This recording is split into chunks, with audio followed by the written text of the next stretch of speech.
Yes, yes, y'all. Thank you for tuning into the live show. You know what time it is. It is your boy Genesis. Yes, we are back. Told y'all we're gonna come back here.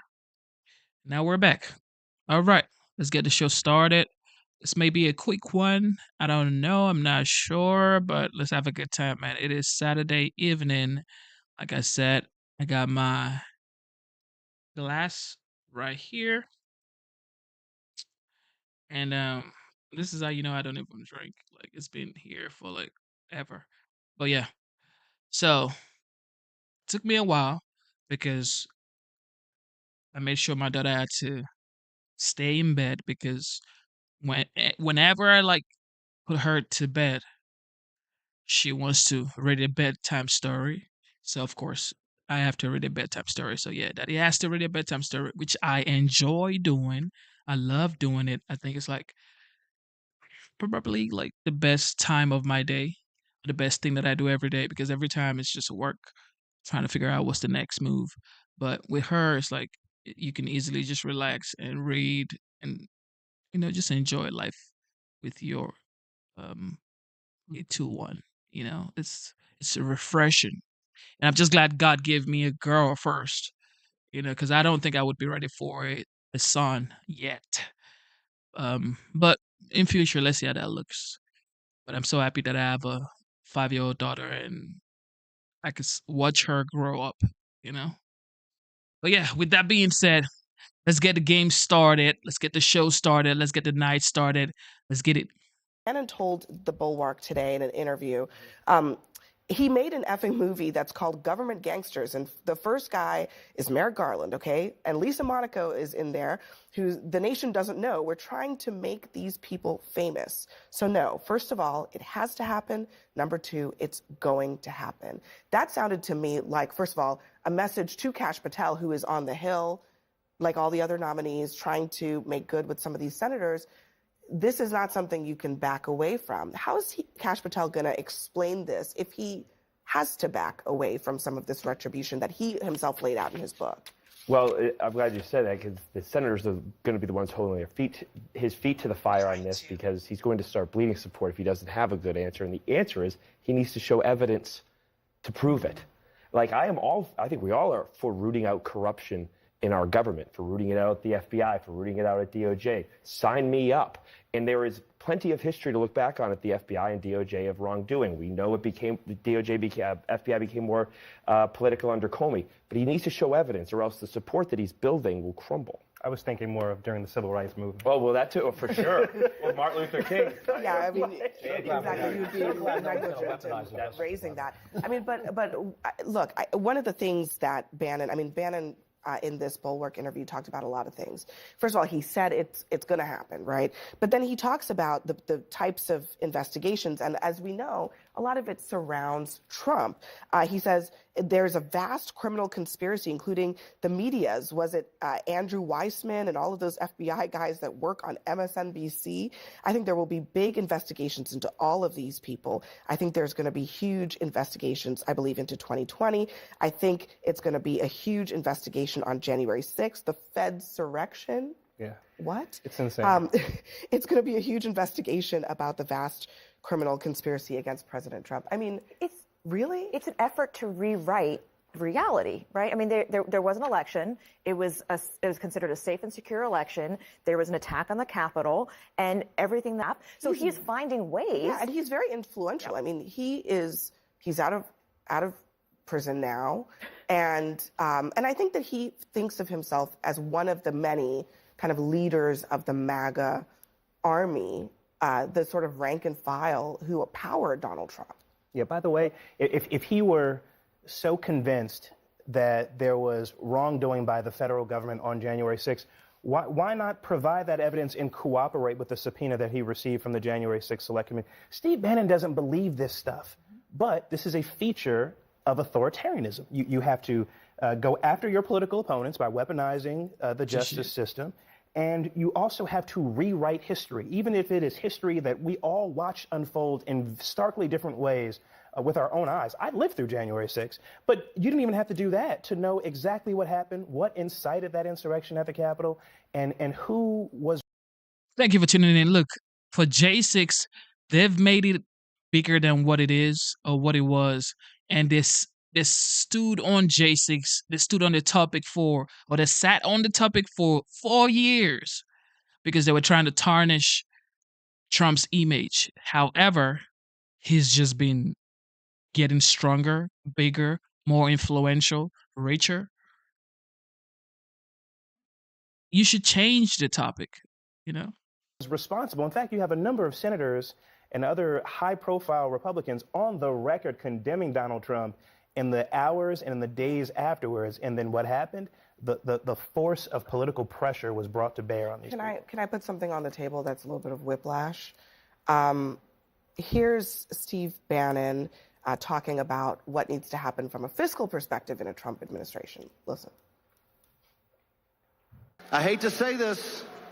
I know you got a bunch of still Republican Orthodox folks out here. You're going to have to raise taxes on the wealthy. Hey, both parties got us into this. Only the populist nationalists could get it out. I don't know what the reception was in that audience. It sounded a little tepid, but he's serious about this. He told Semfor later, he believes raising taxes on the wealthy is the only way to get the other part of the Trump agenda, which is tax cuts, into existence. Well, it's kind of fascinating to me because we've been listening to Democrats saying the only reason what was happening on the Hill was because, President Trump wanted that debt ceiling so he could give all of his rich friends a tax break. Now we have very prominent people in the movement talking about we may have to raise taxes on the wealthy. Like, it's never unpopular to say that, right? I mean, like, I think we had bipartisanship right there. You were agreeing with Steve Bannon, weren't you? Yeah, absolutely. All right, so, I mean, so it's never unpopular. But do you think he's right? I mean, so do the American people, by the way. If you believe Overwhelmingly, in the American people. populism, Trump is a populist candidate. I'd like to hear how high he'd like to raise them. I'd like to hear how high he'd like to take the corporate tax. We had the highest rate in the world at 35%. Now we're down closer to the average. Okay, we want to tax. Let's hear it from him. I'd like to see his proposal. And the irony is find that out a lot of people aren't as rich as they think. Oh, yeah, and Trump was one of them, right? The irony being that he managed to work the tax system and call himself a billionaire, yet for many years pay zero in taxes. So that's part of it. It's not just tax the wealthy. It would be great if DOJ decided to actually look at the tax code and, plug up some of those holes that allow people who are wealthy to not pay as much as people who are poor. But I want to also just make the point, and Ronald Reagan once said, you can grow the economy as big as you want, you can tax people as much as you want, but it's worth a hill of beans if we don't get our addiction to spending under control. That's where we're at. And you are completely correct. It's very easy to say raise taxes on them. It's very hard to pick a number of what is fair. But that rich people don't just pay income tax. They pay different taxes that make Actually, up for rich people tend to not pay income tax at all. Exactly. But my point is, making the tax code fair, yes. The rate, that's where I would have remember it. the alternative minimum so tax. much higher. That was going to hit 55 families. We also All these used to never middle-class have people one. were getting hit with it. We had to fix that years later. I mean, a lot of things sound real good. Here's the thing. I mean, and I think, TW, you're certainly right, especially from a conservative perspective. You got to talk about spending. Donald Trump was president for 4 years. He didn't do any of that. He didn't reduce spending. He increased the deficit. He's not that interested in cutting because it's not very popular to cut. It's going to have to happen at some point, right? We're going to get to that point. When? I don't know, because it seems like it used to be Republicans and Democrats would fight over how much money we're going to spend, and now we fight over how we're going to spend it. Like, we all spend a lot, but how are we actually spending it? But we'll see what happens in the future. Let's be honest. Most of the federal spending is on autopilot. It's Medicare, Medicaid, it's Social Security, it's interest on the debt, and it's also, of course, things like, veterans benefits. Let's not forget the massive check that is defense spending. Which is, less than 30% is discretionary spending. Of that, half is defense. So we can wipe out the whole discretionary budget, about $1.7 trillion in the United States, and we still wouldn't get to $2 trillion. I mean, that gets rid of the Defense Department, Homeland Security, basically everything the government does. Said they want to cut spending by $2.5 trillion. How do you do that without cutting Social Security? It's just at some point the math has to start mathing, and nobody. So first of all, you got to acknowledge that there are so many studies that they're spending money on, and like unnecessary subsidizing of other countries. So those can be cut off a little bit. I mean, I do know for a fact that in this coming administration, which is Trump the 47th, it is going to be brutal for every other nation because he would like cut off all money transfers because it's not going to happen. The United States is trying to pay off debt and they're trying to keep money inside. So I don't know how these countries are going to do it.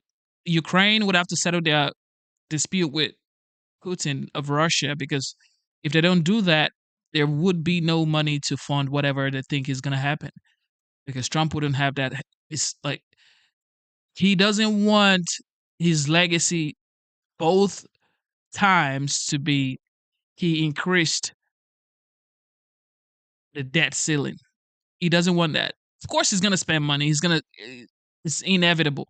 However, it's like he doesn't want to spend like a drunken sailor because that's what he did in 2016 to 2020. Allegedly, that's what people are saying. Well, did he increase the debt ceiling? Absolutely. But he had a pandemic anyway. So he had so much he had to deal with. But this time, he has to really be careful because you know the Dems, they're gonna really use that against him. And for any Republican coming in future for 2028 or 2032, 2028 first. However, it's like he just has to focus on securing the border, foreign policy, stopping the wars, bringing down inflation, um, making sure life is just livable for people here. That's the first thing first. So you're gonna vote today? Yeah, we're expecting votes this morning, so you'll stay tuned. We got a plan. You've reached an agreement? And that was House Speaker Mike Johnson just moments ago. Fox is hearing that a vote on a temporary fix will happen this morning at 10 a.m. Eastern. So we're waiting on this next 2 hours. Last night, the slimmed down spending bill failed to pass. It was 174 yeas to 235 noes. A full 38 Republicans joined a majority of Democrats who voted against the spending bill. The newer bill, backed by President-elect Trump, would have prevented a government shutdown tonight and suspended the debt limit until January of 2027. I spoke with New York Congresswoman Claudia Tenney just in the last hour. Here's what she said. Maria, we have an historic opportunity next year. If we can't get this done and get to the other side next year, how are we going to get the tax cuts? How are we going to unleash American energy? How are we going to fix the border? How are we going to do that in a bill where we can allow one person to sit out? That's a good question. Fox sources revealing that Trump's team was actually in secret talks with Senate Majority Leader Chuck Schumer for weeks in order to get the debt limit included in the bill.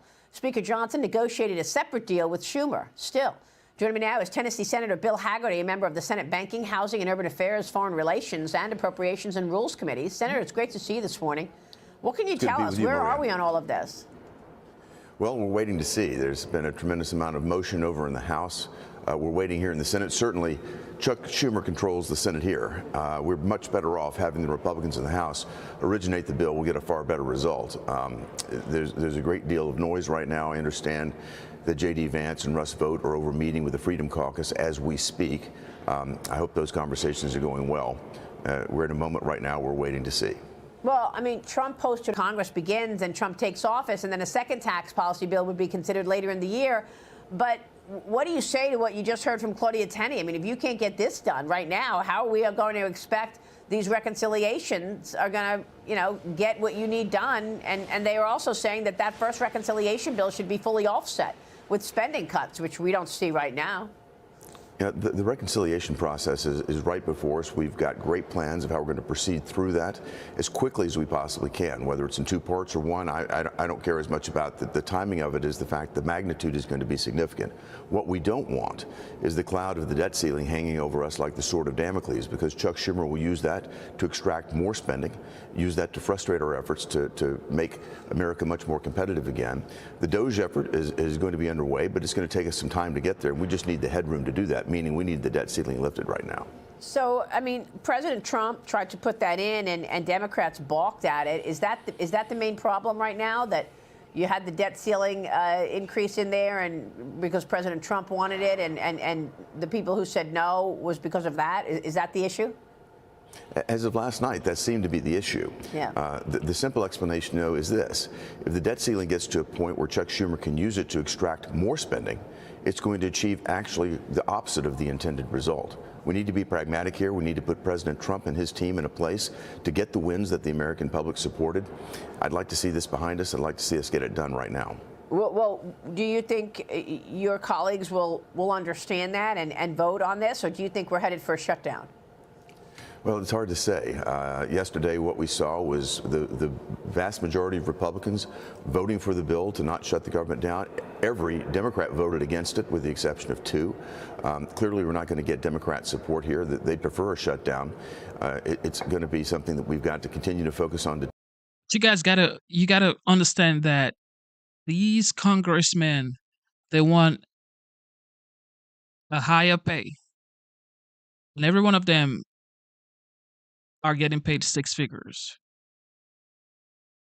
like hundreds of thousands of dollars, but they want more money. And some people's excuse is, well, if you're going to work for the government, you should be getting paid handsomely so you don't get tempted to take bribe. What? Day, make our case very clearly. I think President Trump and J.D. Vance, particularly having J.D. and Russ vote here today, they're going to make the case in a very strong manner what this means from a pragmatic standpoint, because what we're trying to do is put President Trump and his team in a place to absolutely deliver on the promises that were made, what people voted for on November the 5th. Yeah, I mean, Thomas Massey put this on X. This isn't complicated. Separate the bills and vote on them individually. One vote on the clean CR, one vote on the debt limit. Can you do that? Anything's possible, but the debt limit issue is one that we need to address at this point, too. I hope that's not an attempt just to kick it down the road, because the debt limit actually expires January 1st. They can use what they call extraordinary measures to push it, a certain number of months, but it's going to be right in the middle of our efforts to try to get through the reconciliation process and to try to implement the very beginnings of the cost-cutting efforts that I'm looking forward to working with President Trump and with Elon and with Vivek to make happen here. The timing of this would be very poor. We have an opportunity to deal with it right now, have a clean slate as we start the new year. In my mind, that's what we should do. Well, look, we know that the Biden administration has been trying its best efforts to try to make it as tough as possible for President Trump. Everybody knows President Trump's plans, and part of that is this deportation project, as well as putting up the rest of the wall. But the administration has been auctioning off pieces of the border wall for pennies on the dollar. I know you just introduced a new bill prohibiting the use of federal funds to remove or dispose of border wall materials previously acquired by government. You say the Biden administration is making a deliberate effort to hurt Trump's ability to secure the border. What can you tell us? Well, it's another evidence, another case in point of how tone deaf the Biden administration is. And the arrogance of this move, at this point, the American public, 75% feel we're on the wrong track. The vast majority of Americans want to see our border secure. And on the way out the door, the Biden-Harris administration are slapping the American taxpayer in the face, selling off these assets that they know we need and that we're going to purchase, selling those assets off at 5 cents on the dollar for what they Isn't it just wild that this is something that a commander-in-chief would even attempt to do? Selling off border wall? What is that? What would you be selling the border wall for? Tell me why. They were bought, worth even, worth probably double right now, given the inflation that Biden has induced. We bought these assets much cheaper, back in the time when President Trump was building the wall. So this is a massive financial hit to the American public. The Biden and Harris administration is so tone deaf, they don't care. They just want to scorch the earth on the way out the door. It's going to be another disgraceful capstone to what I think is going to be the worst presidency in our lifetimes. Well, I mean, you also had all these add-ons, right? Things that were completely unrelated. And I'm trying to understand who snuck in that earlier continuing resolution that basically said that, if you had a subpoena to hand over emails, Congress could block it. I mean, President Trump right away saw that and said, wait a minute, why are we doing this? Why is that in here? That's basically going to shield Liz Cheney, because Liz Cheney had the January 6th commission. Some people say she destroyed evidence and that, Trump is going to want to see those emails. Why should Congress be able to block that? And why would that be in a continuing resolution? Yeah, they shouldn't. That absolutely was inappropriate. I don't know how it got in there or what the circumstances were, because I wasn't involved in the negotiations that were taking place. But that is precisely the thing that the American public sees. And it really just it's a disgrace when people look at these Christmas trees that come together right before Christmas under extreme pressure. They hand the text over just within hours of having to vote on it. And we dig into it and find things like this that have been jammed in. It's something that I think President Trump was right to call out. What he and Elon and his team worked on was something much more narrow, seemed to be much more palatable.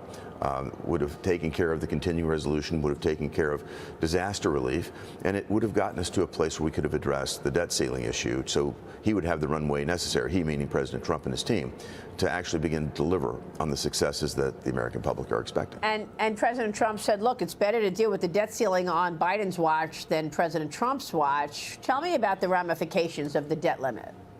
It's only fair that he does it, because the debt ceiling has been reached thanks to the massive spending, the tremendous inflation that Joe Biden has created. I mean, the deficits that we're running are astronomical, and Joe Biden hasn't backed off a bit. If you look at it, trillions above where we were before the pandemic, and Joe Biden just keeps on spending. The Democrats just keep on spending. The implications of this are we need to knock the debt ceiling negotiations way down the pike, even eliminate them if need be. But we need to give President Trump, and we were talking about a 2-year extension, that would certainly give the opportunity for the DOGE team to get in, to really get their arms around the many, many problems here and begin to implement real cost-cutting measures. That way, the debt ceiling may not become an issue, because we'll be able to drive the deficit down. That's the plan, but we need enough time to do it. Let me get your take on what Trump said to Europe. The president-elect told the European Union in a Truth Social post that the EU must reduce its trade gap with the United States through large-scale oil and gas purchases or face tariffs. Basically, buy oil and gas from America or else. Oil prices this morning are trading this way as stocks sell off again this morning. Got crude oil at 69.14 right now. Your thoughts, and the euro, of course, trading up. Your thoughts on that post and what Trump is trying to communicate to Europe, or face what? What is he going to do? Well, the context is important here, Maria, because our trading terms with Europe have gotten much worse under Joe Biden. You know, they've imposed a new border carbon tax on us that hurts American companies, new disclosure requirements based on climate and DEI. They're much more onerous, much more compliance cost if American companies want to do business in Europe. Again, it's all about making American companies less competitive in their markets, giving them an unfair competitive advantage. They also have been buying Russian energy. In doing so, they've been funding the war in Ukraine. They're speaking out of both sides of their mouth. President Trump is. I could just never understand how Europe buys energy or gas from Russia. Germany is buying from Russia. It's like, I thought you guys said this guy was like dangerous. Oh, Vladimir Putin is dangerous. He's a war criminal. And you buy all this stuff from him and you pay him millions. What you're giving him money to do business. You're giving him money to basically bombard your country.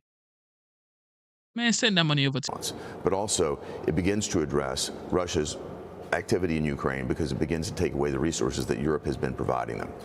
This makes a tremendous amount of sense. Europe will probably, clutch its pearls and scream and cry, but this is something that they need to step up and address. In fact, the EU came out right after President Trump was elected and made the statement that perhaps they should consider buying U.S. LNG and supplanting Russian LNG. I think they know this is coming, and if it doesn't come, President Trump has imposed tariffs before. I worked in the administration last time when he did it. He means business, and I think Europe needs to wake up and see this as a call to bring back reciprocal relations and stop funding Russia as they are fighting Ukraine. Yeah, I mean, look, and the Democrats know what President Trump wants to do. Trump has been talking about his agenda for a long time going into the election. But what do you make of what Claudia Tenney just told us a few minutes ago? New York Congresswoman said, look, if we don't have a speaker, because we're opening this up now because people are fighting amongst themselves, we're not going to have a speaker January 3rd, then you can't certify the election on January 6th. Well, I'm not speculating on what may or may not happen in the House of Representatives. Things change there on the hour. What I do hope is that we'll get an answer from that body today, that we'll be able to vote on something later today or this evening here in the Senate, that we'll be able to keep the economy open and we'll be able to deal with the debt limit at the same time. Okay, so you think that the House, well, we're told that the House is going to vote on this by 10 a.m. By the time you see what happens with that vote, when does it make its way over to the Senate? You think you will be able to avert a government shutdown tonight? It's in the range of possibility, but we need to see something quickly from the House. But, I mean, some Republicans say, certainly conservatives say, why is everybody afraid of a government shutdown? Maybe it should shut down. I mean, isn't that the threat that constantly gets Republicans to roll over? Because the Democrats stick together and, you know, they blame the government shutdown on Republicans. And isn't that the issue that always gets people to say, OK, we'll cave? Do you want Republicans to cave, or are you fine with the government shutdown tonight? Well, I certainly want Republicans to stand on principle, but here's the added consequence of a shutdown while Joe Biden is in office. Joe Biden will determine what are essential and what are non-essential employees. What he'll do at Christmas is he'll shut down the passport offices. He'll shut down the national parks. He'll inflict maximum pain on the American public. When President Trump dealt with the shutdown, he really did look for what are non-essential activities that put the least amount of damage on the American public. Joe Biden's going to go absolutely the other way, look for headline opportunities. They'll make Christmas painful for America. That's what we know will happen. That's a practicality of the way Democrats will deal with this. And I think that's the extra pain they'll try to extract. Wow. Thank you for tuning into the live show. That man, his voice is just on another level. He has that radio sound, that TV radio sound voice. But with that being said, we're gonna take it back to Turning Point. We were streaming before, but with that streamer we're using Streamlabs. Now we're back to OBS and we're streaming both ways, vertical and horizontal. So we're gonna go back to Turning Point. We're streaming some Turning Point videos. But now let's go back to Turning Point. This is full remarks from Tucker Carlson. Let's get it.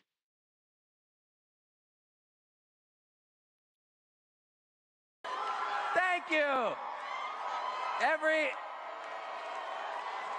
year I come here in December. I've come here for 5 or 6 years, and every single year I have the same thought, which is I feel like I'm in the set of Stonehenge in Spinal Tap. It's like, I love it. I feel like Ozzy Osbourne walking out here. Thank you so much for having me.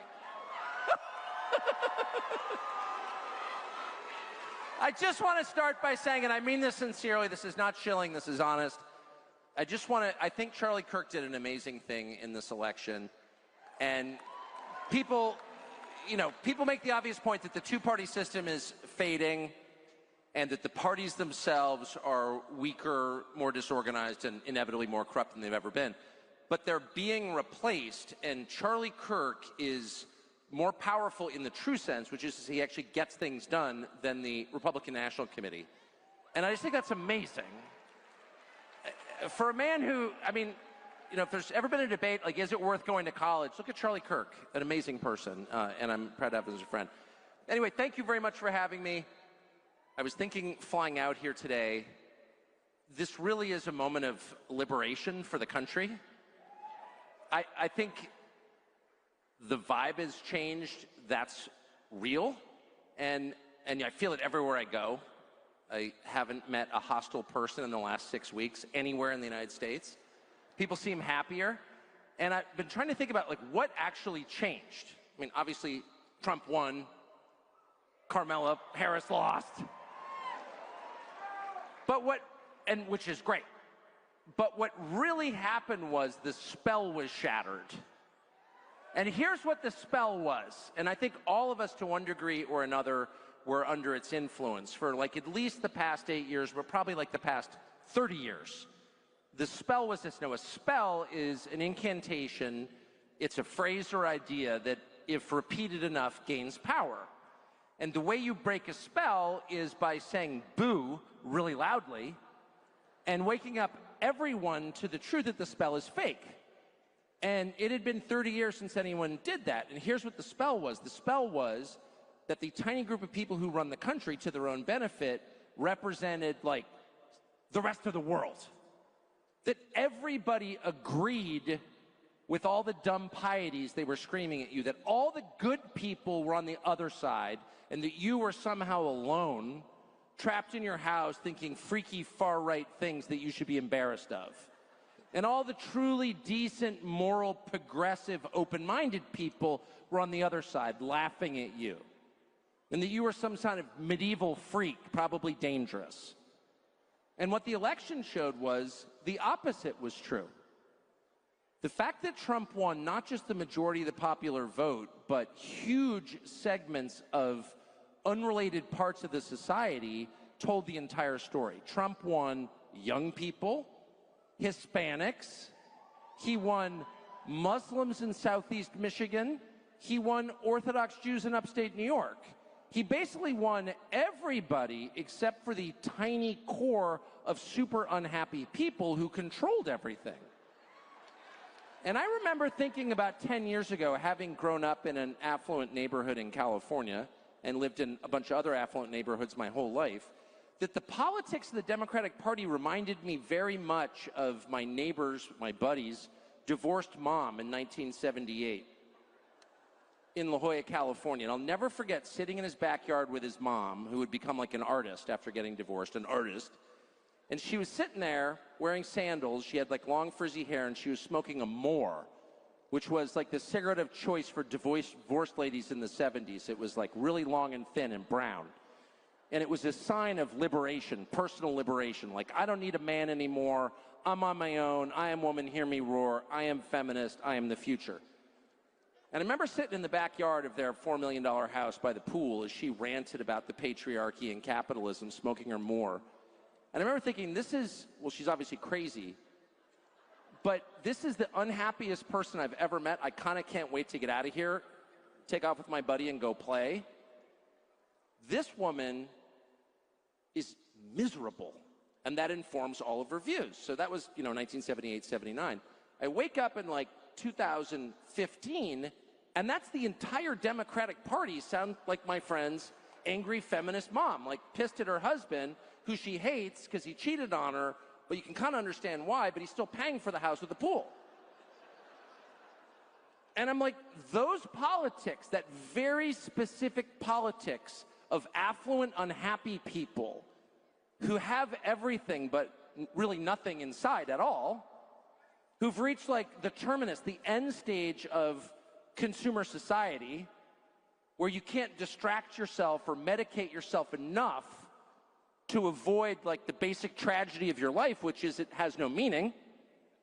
And rather than solve that by believing in something with inherent value like God, you externalize all your disappointment and hate onto everybody else. Your life has been a total failure. You have no skills. Your kids hate you, but you still have the moral high ground because you've occupied it early and defended it ruthlessly. So people who had everything to be ashamed of diverted attention from their own failures by screaming at you about your moral inferiority, and you bought it. And I bought it, and all of us kind of bought it. It was like, you can't say this stuff out loud because it's embarrassing and like run everything. Nobody ever said that because they occupied this place of moral authority. And they had like kind of the predictable institutions to enforce their rule, the cultural institutions, especially the universities. And if I could just, I want to say one more time, Charlie Kirk has done more personally to break that spell by succeeding without a college degree than anybody I've ever met. Rather than whining about college indoctrination and how it's, a waste of money and time, he just goes out without a college degree and just becomes a crazy success through hard work and intelligence, and makes the point himself by his own life, which is, by the way, how you convince people, not by yelling at them or even trying to persuade them, but by living in a way that proves your point. If you're onto something, if you're on the right path, your life should reflect it. You should be joyful. You should have meaningful, deep relationships with the people around you. You should have the respect of the people who work for you. You should have the love of your spouse, et cetera, et cetera. If you are telling me that college is a bad idea, show me a better way, and he has. These are very obvious observations, but for some reason, for like 30 years, we ignored them, and we allowed people who not only have no moral authority, who should feel deep shame and be engaged in a long process of deep reflection that includes ashes and sackcloth. Really, living in some, faraway place in the desert, repenting full time for, say, the Iraq War. They should not be on television giving instructions for how we proceed at all. But we all kind of sat there and were like, well, we kind of have to take it. And my kids can't get jobs because in a country with a Civil Rights Act, they're the wrong color, but we kind of have to take it. And, my children aren't going to own anything, they're going to rent. But that's just the way it is in a free market system. We kind of have to take it. And by the way, the people who are doing all of this are, we will acknowledge, in some sense, better than we are. We call them the elites. They did go to Princeton. You went to Penn State. And we all kind of played along with it. Go Penn State, by the way. That's exactly right. You have nothing to be ashamed of, Mr. Penn State. But the point is, the Trump election showed that what they claimed was a far-right, boutique, crazed, dangerous ideology that actually was a threat sufficient that the Department of Homeland Security and the U.S. military ought to be keeping an eye on you and they ought to have a right to spy on you, that supposedly crazed fringe ideology was in fact shared by pretty much everybody other than my buddy's divorced mom and other unhappy people. And what do we learn from that? We learned that the whole thing was an illusion. And the biggest illusion of all was the race stuff. That was the biggest illusion of all. And they can no longer say that people who don't want to go on with their program are racists because look at the election results. Look at the election results. Now, no one should be surprised by that. By the way, if you don't live in Bethesda, if you're out in the world, you know that, normal people don't want crime and homelessness and drugs and open borders. It doesn't matter what they look like or where they're from. Nobody wants that. No normal person wants that. I remember when I lived in Washington, an actual conversation I had at an actual dinner party that if you put it on film in the middle of a movie, people would be like, that's just not believable, that never happened, but it actually happened. I was in the middle of getting lectured in a very polite way by one of my neighbors who was a very nice person, but obviously a lot better than me because she was a Hillary Clinton voter. And she said, but she was fundamentally a nice person, but totally convinced of her moral authority. And she said to me, I have a lot of problems with your views on immigration. Frankly, I don't think you're a racist. I just want to be clear. She's my neighbor. I don't think you're a racist. But basically, she said, you're a racist. Okay, so I was trying to defend. Well, actually, I think countries need borders. I'm trying to be polite. 15 minutes later, she goes, my housekeeper loves you. Would you sign something for her? I was like, your housekeeper from Belgium? No, from El Salvador. Oh, right. So I'm such a nice person. I was trying to be a Christian. I didn't say, so you think I'm a racist, but your Salvadoran housekeeper's fully on board with my racist program? Tell me how that works. And then you realize it's not just her Salvadoran housekeeper, it's every Salvadoran housekeeper, actually, in the world. There's not a liberal one. Not one. If you can find a liberal Salvadoran housekeeper, call me. I don't believe you. They're just not liberal. Whatever you think, they're just not liberal. And a lot of America is not liberal in the way that they envision it. They're just not. They think if you break the law, you should be punished. They don't think it's cool to have somebody ODing on fentanyl right outside your house. By the way, they'd like to own things. They don't think that the Uber economy is the real economy. They'd like to have a little house somewhere and own a car. They think credit card debt is bad and they're upset about it and they talk about it because they're right on all counts. So these election results, if you look at them, and I would recommend everyone do so, not just because you love Trump, but because the long era of darkness is over, actually. It's over. We'll have political debates going forward. You've got your ideas, I've got my ideas, we can debate them. But I honestly don't think ever again in my lifetime will the richest people in the country be able to point a finger in your face and say, your position is too immoral to discuss, and if you keep talking, we're going to put you in jail. That has been their position. And they will never again get away with that. Ever. And if they think that boys can become girls and should compete on the swim team, that's fine. They're going to have to explain exactly how that works. And if they think that Ukraine's borders are more important than our borders, that's fine, but they're going to have to explain why. And if they think that it's okay for like 3 companies owned by their donors to buy up all the residential housing in the country and rent it back to you at a higher rate, they're going to have to tell you why that's a good idea. They can never again just do exactly what they want by waving away your concerns with an epithet. Shut up, racist won't work anymore.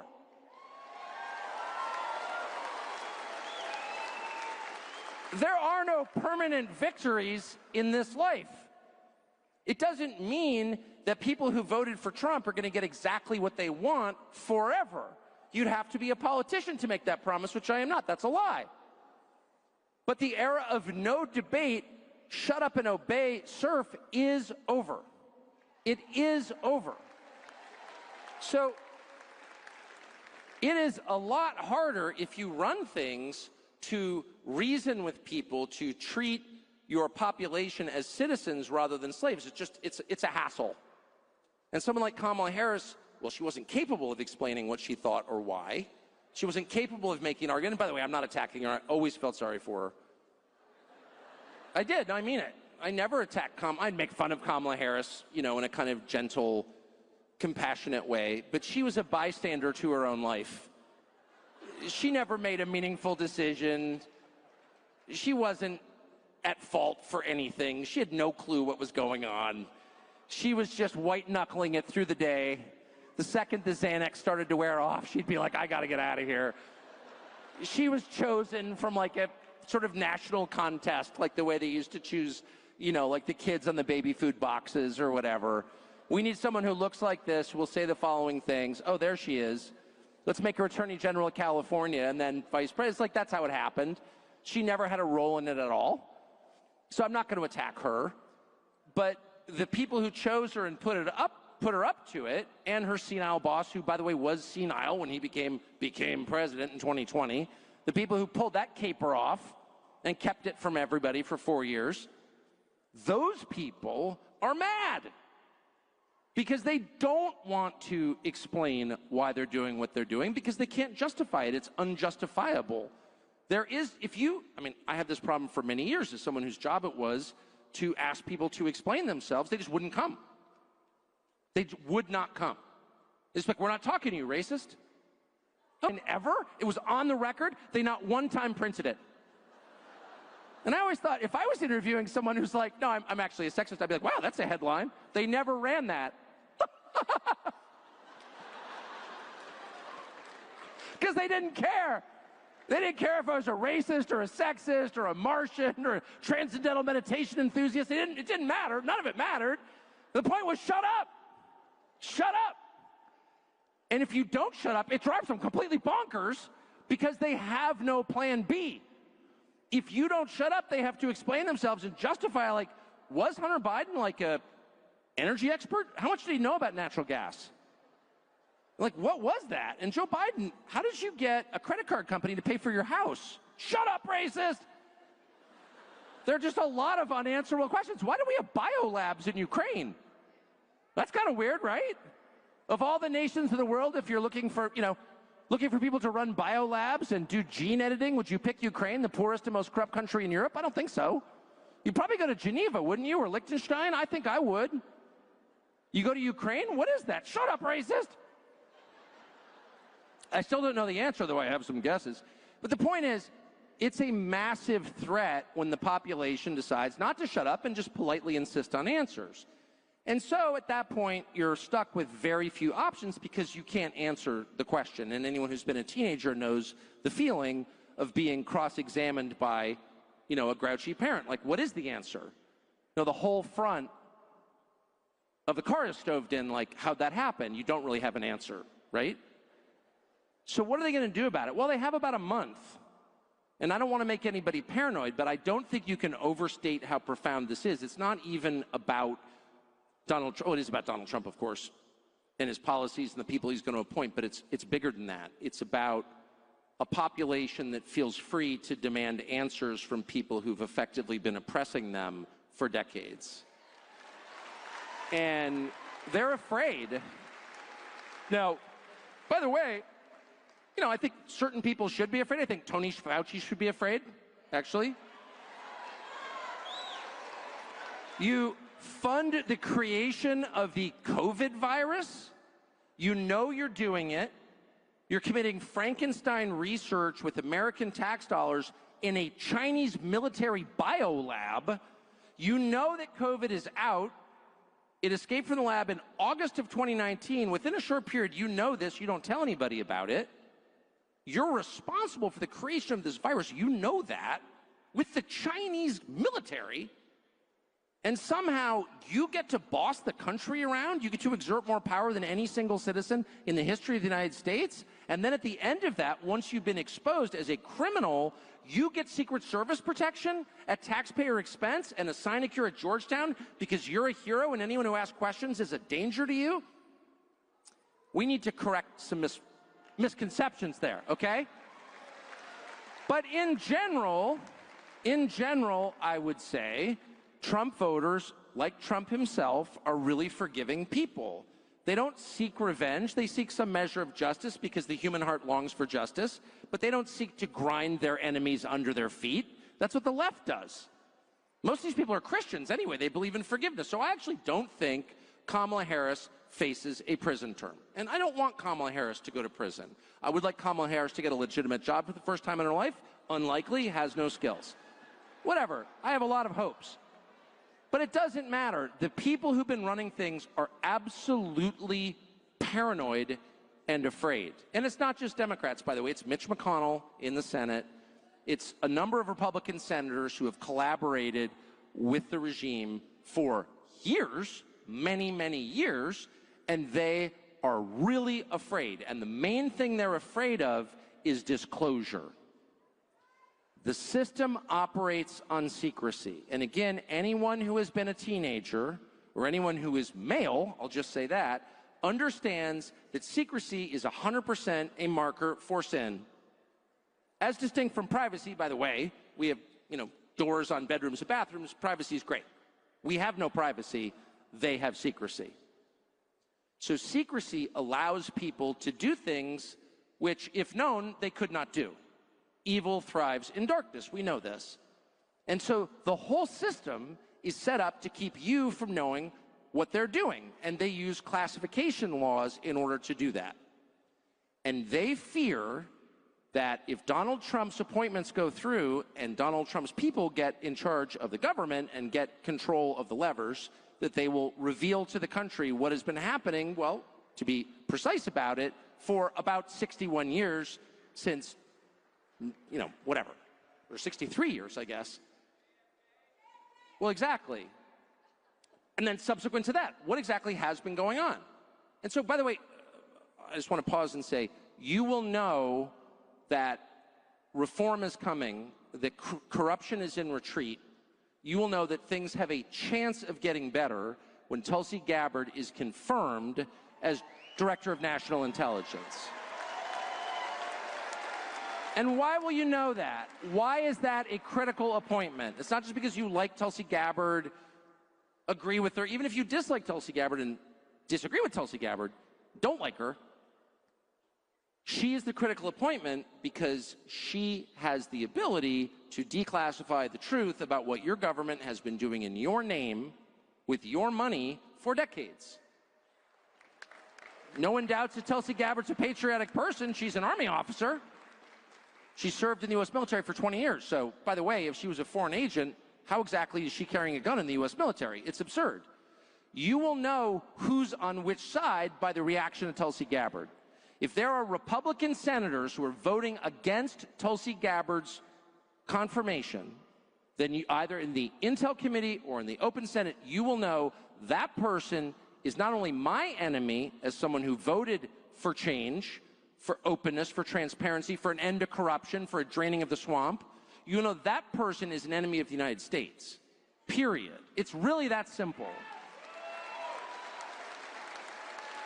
And you will get the same story. Oh, it's national security. We can't let our enemies know. We can't trust Tulsi Gabbard. No, we can't trust you, actually. This is going to take place in the open, assuming we get that far. So this is just the one point I want to make about the next 30 days. There will be attempts to prevent this from happening. I don't want to make anyone feel paranoid. But at this point, once you win the Electoral College and the majority of the popular vote, that is an undeniable mandate, so there's no way to argue that Trump shouldn't be seated or anything like that. No one is contesting this election. No one can. You're going to need an event that is effectively catastrophic to change the course from openness to more secrecy, and there's no faster way to do that than a war. And by the way, the kind of war that the Biden administration is advocating for right now with the world's largest nuclear armed power could eliminate the United States and the entire Western Hemisphere. That's not an overstatement. But you will see people you think are your allies all of a sudden telling you when the United States so badly needs attention, someone in charge of the United States has to look at the country and say, you're in trouble. The numbers show it clearly. This country needs the attention of its leaders. It needs the care of its leaders. It needs people who actually want to improve the country, not the world, the country.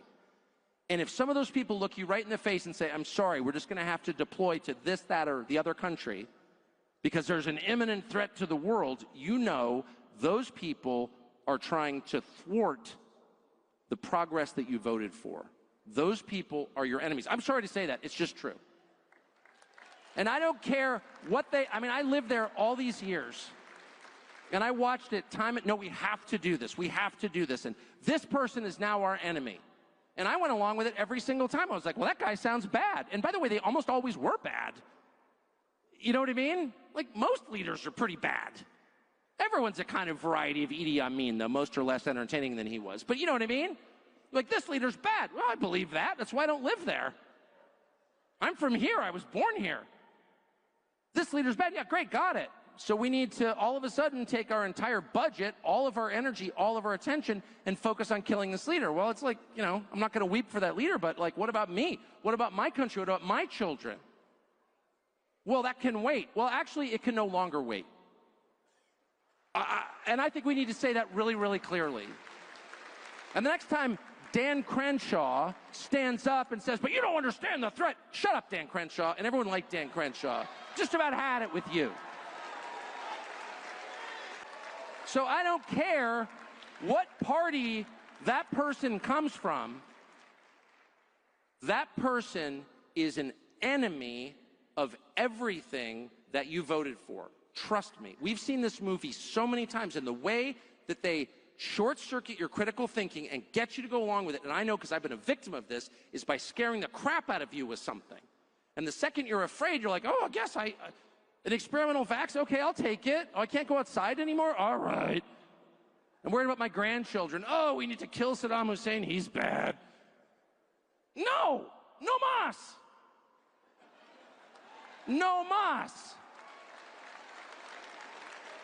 Fix this country. You are the father who abandoned his children, and there's no excuse for that.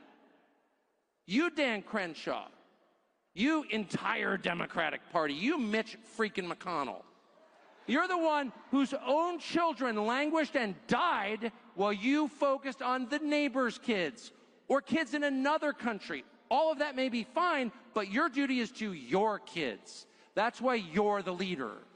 And anyone who shirks that duty is guilty of abandonment, and there is no lower man than the man who abandons his family. There is no lower form of leader than the leader who doesn't care about the people in his charge.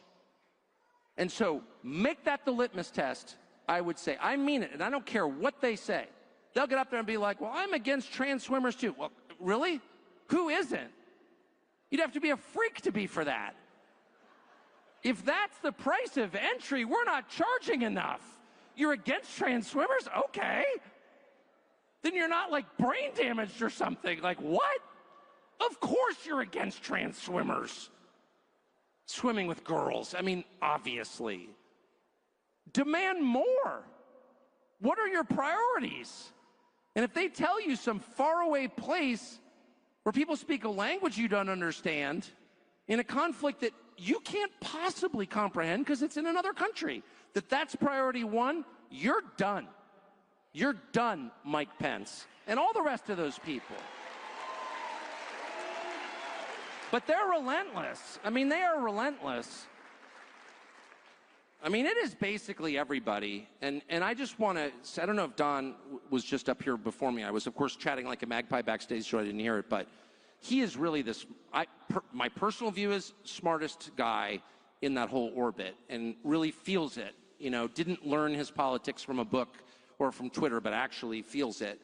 And he always says, when you deal with politicians, it's the politics of pain. They don't understand anything else. It's not how you deal with normal people. And if you're a decent human being, you don't get people to respond to you by threatening them, because that's sick. You don't beat your dog. You don't threaten to, smack your kids until they obey you. That's grotesque. You can convince people with love and by example. Unfortunately, that's not how you deal with politicians. They just don't respond that way. They're a different kind of organism. You really have to tell them, I'm sorry, get with the program or you can't get elected again. Because that's the only thing you care about, because you're weird. And that has to be a baseline demand. Dan Crenshaw cannot be a congressman again. You just can't. It's just too insulting. Oh. Anyway, I'm going to just stop because I could go on my rants, but I want to take a couple questions. Well, I love you too. I can't even see you. I'm gonna take a quick out break and take your questions. Yes, sir. Do you know your questions? Can I sign? I'm not qualified to sign your hats. I'm left-handed and dyslexic. Okay, hold on. This man right here. You're gonna do great. The question is Ben Shapiro or Candace Owens?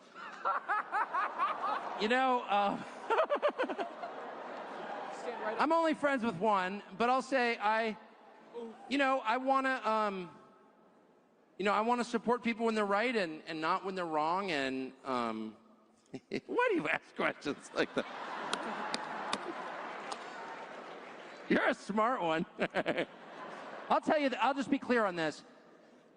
I really think the fastest way to destroy the United States, I think the reason that we're trillions of dollars in debt, I think the reason that our social cohesion is frayed, I think the reason we opened the borders, I think it's all connected, and it all stems from the core sin, which was believing that it was our job or duty to reorganize the world along our lines and control Iraq or huge swaths of the world. We're not good at that, and we didn't succeed in doing it, and we never repented for it. I think the cost of foreign wars is deeper than just the deaths and the agony that they caused. I think the whole society has felt it, and I think that there are wars that you have to fight. Those do happen. That's real. I'm not against all wars. Some wars are necessary. You get invaded, you have to fight back. A home invasion requires you to pick up your gun and say, get out. And if he won't, you shoot him. I mean, I'm not Gandhi, okay? But a war of choice for the profit of a few and to satisfy the completely ridiculous theories of AEI and all these other absurd think tanks in Washington, those are really immoral. And anyone who's for that going forward is immoral. I think that. Convince me otherwise. Yes, sir.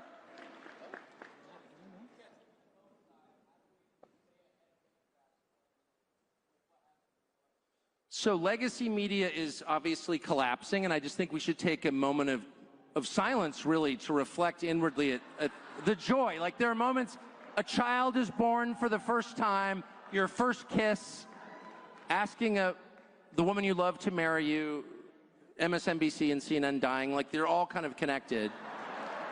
So we should, before we move on to like what's next, we should just appreciate how great that is. And they're not dying, they committed suicide through lying, which is, by the way, suicidal. If you're in the trust business and you can't stop lying, you've killed yourself. But what comes next? Well, I think what we have. I think that X is an amazing thing, you know? There are probably downsides, but I think the massive upside is it's basically uncensored. I think podcasts are amazing. I can't even believe it's happening. I worked in television where we thought no one would pay attention for more than 4.5 minutes, and then we had to go sell prostate cures or gold scams, and it turns out people wanted like 3 hours. I mean, what? There's no greater compliment you can pay a nation, a citizenry, that they want information and understanding so badly they will listen for 3 hours. That's incredible. It makes me feel great about America, grateful to Joe Rogan for basically creating the genre. When everyone laughed at him, including me, I never said it to his face, but I was like, Joe Rogan, really? He thinks people are gonna listen for 3 hours? Amazing. So I think we're in a great place, and I think that we should, instead of thinking of new forms of media, we should defend the ones we have, which are all based on free speech. And you're gonna hear people say, in the coming months and years, we can't have speech this free because it's a danger. It offends people, it causes violence. That's a lie. Violence and speech are not the same. I can offend you, you know, that's different from shooting you. Do not accept any attempt to take away your birthright, something that God gave you and the government's job is to protect, which is your absolute right to say what you think is true, period. And that is worth defending above all things. And there are going to be people you think you're allies. The deception is profound. It's profound. We were promised profound deception, and we're getting it. It's not simple deception. It's not, you know, oh yeah, you know, drink Bud Light because some dude dressed as a schoolgirl. You know, that's the obvious deception. He's not a schoolgirl, he's a dude. That's not really deception. That's like make-believe. It's a joke. Deep deception is an actual threat, and it plays upon your best qualities, your compassion. That's what happened during COVID. Good people obey. Do you love your grandparents? Then you'll obey. Well, of course, all good people love their grandparents. They respect the elderly. So they preyed upon your best qualities. They leveraged your decency against you. That's deception. And you're going to see that with speech. You're going to see this is hate.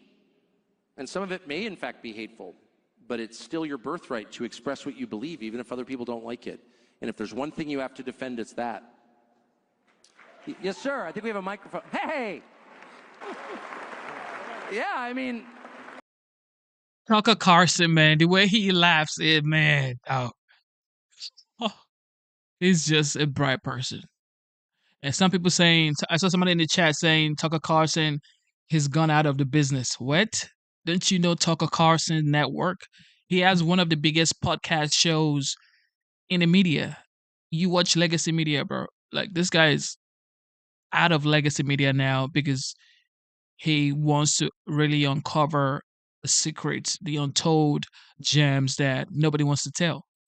That's why he interviewed Vladimir Putin.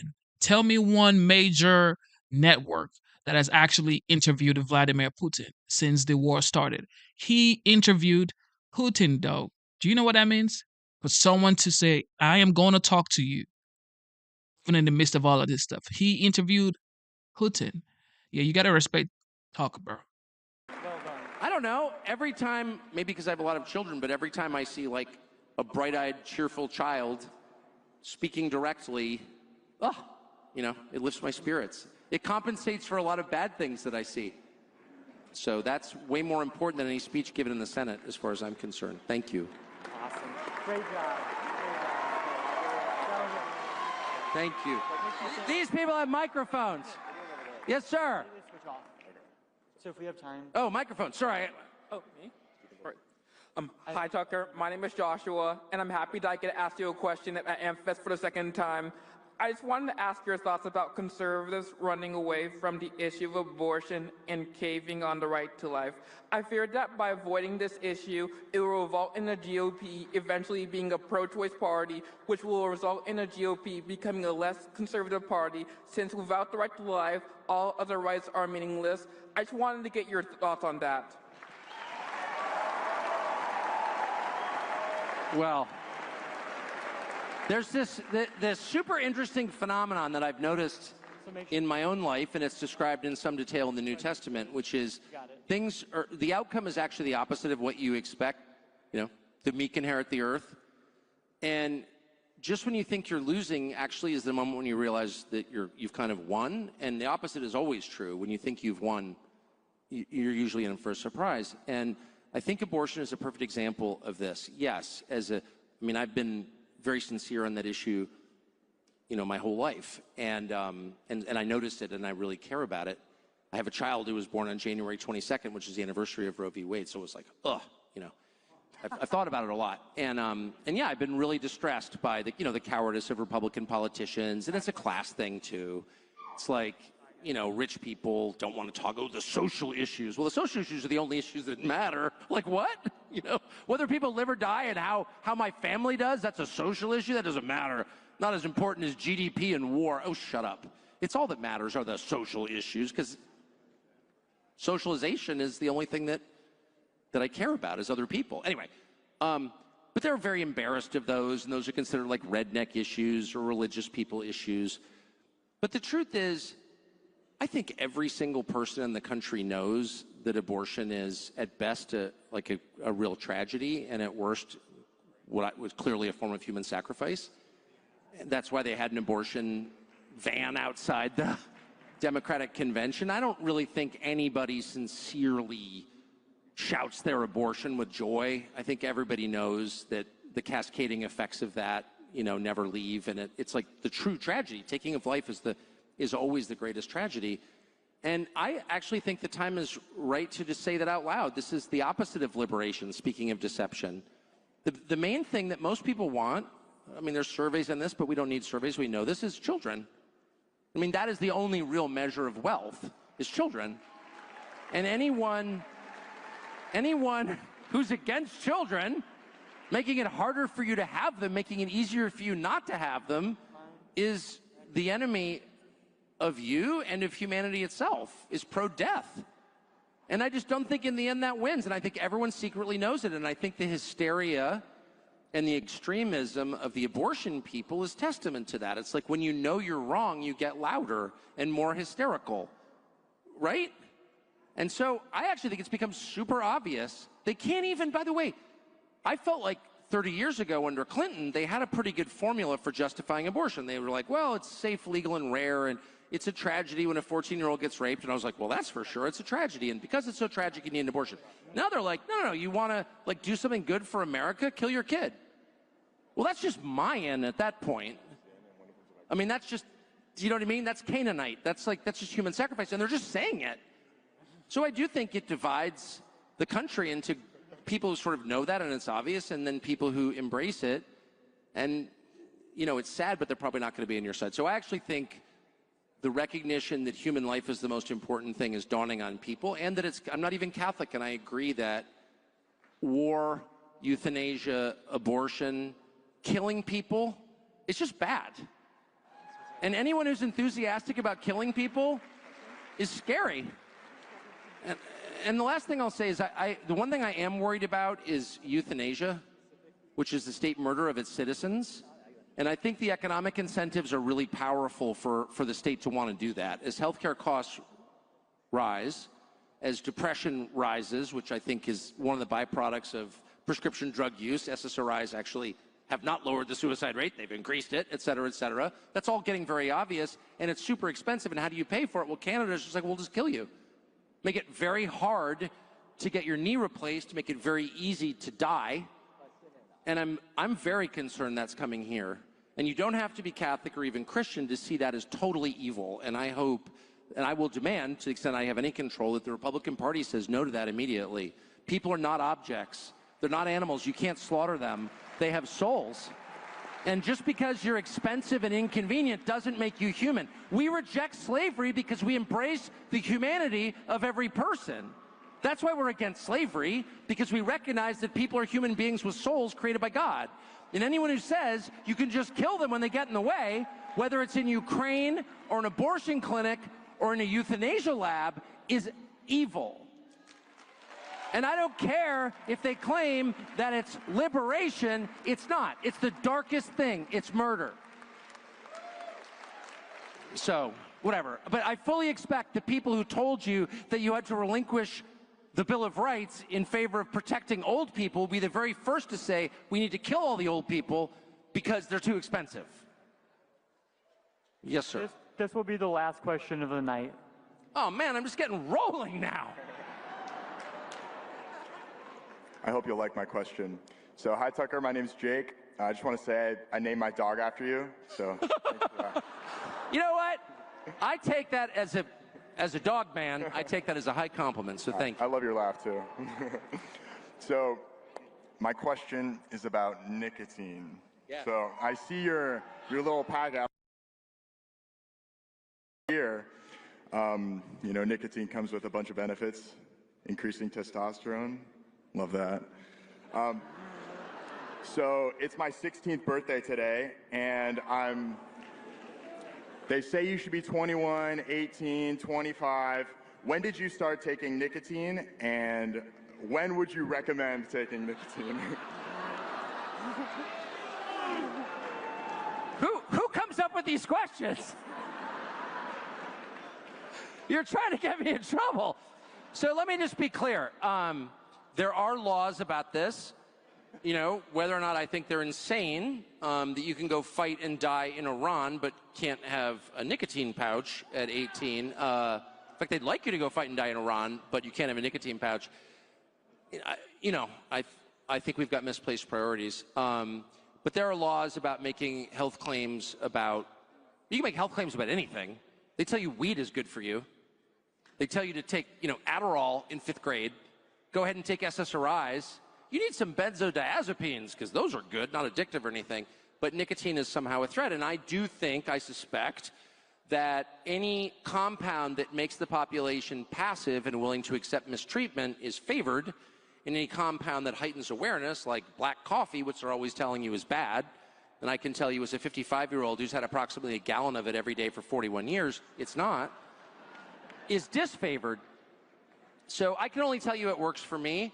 I'm not going to tell you how old I was when I started using related products, but and I feel great. I do. I feel, and by the way, I just want to say again, this is not licensed health advice. I don't run the CDC, okay?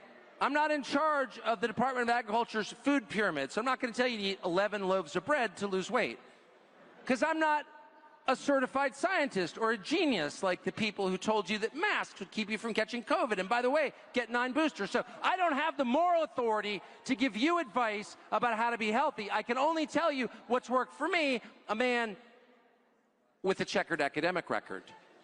But I can say, I feel good.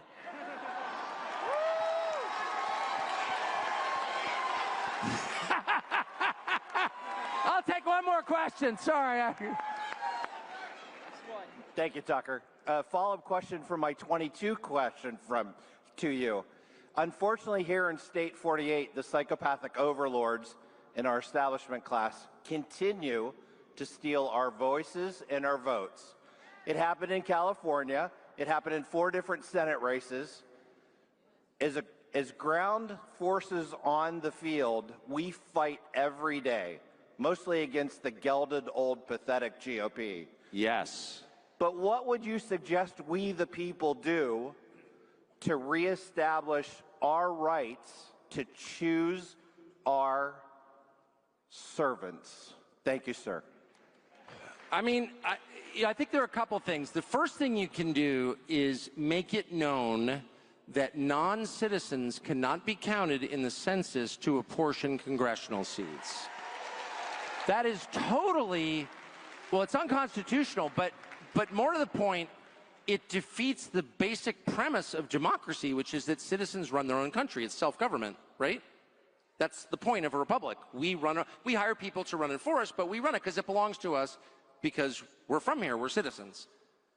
If you allow foreigners, non-citizens, legal or illegal, to pick your representation, then foreign countries run your country, and that's called colonialism, over which we fought a revolutionary war. So that cannot be allowed, okay? So that's the first thing you can do. The second thing you can do is point out that a sanctuary city or state is a form of insurrection much more profound than anything South Carolina attempted in 1861 at Fort Sumter.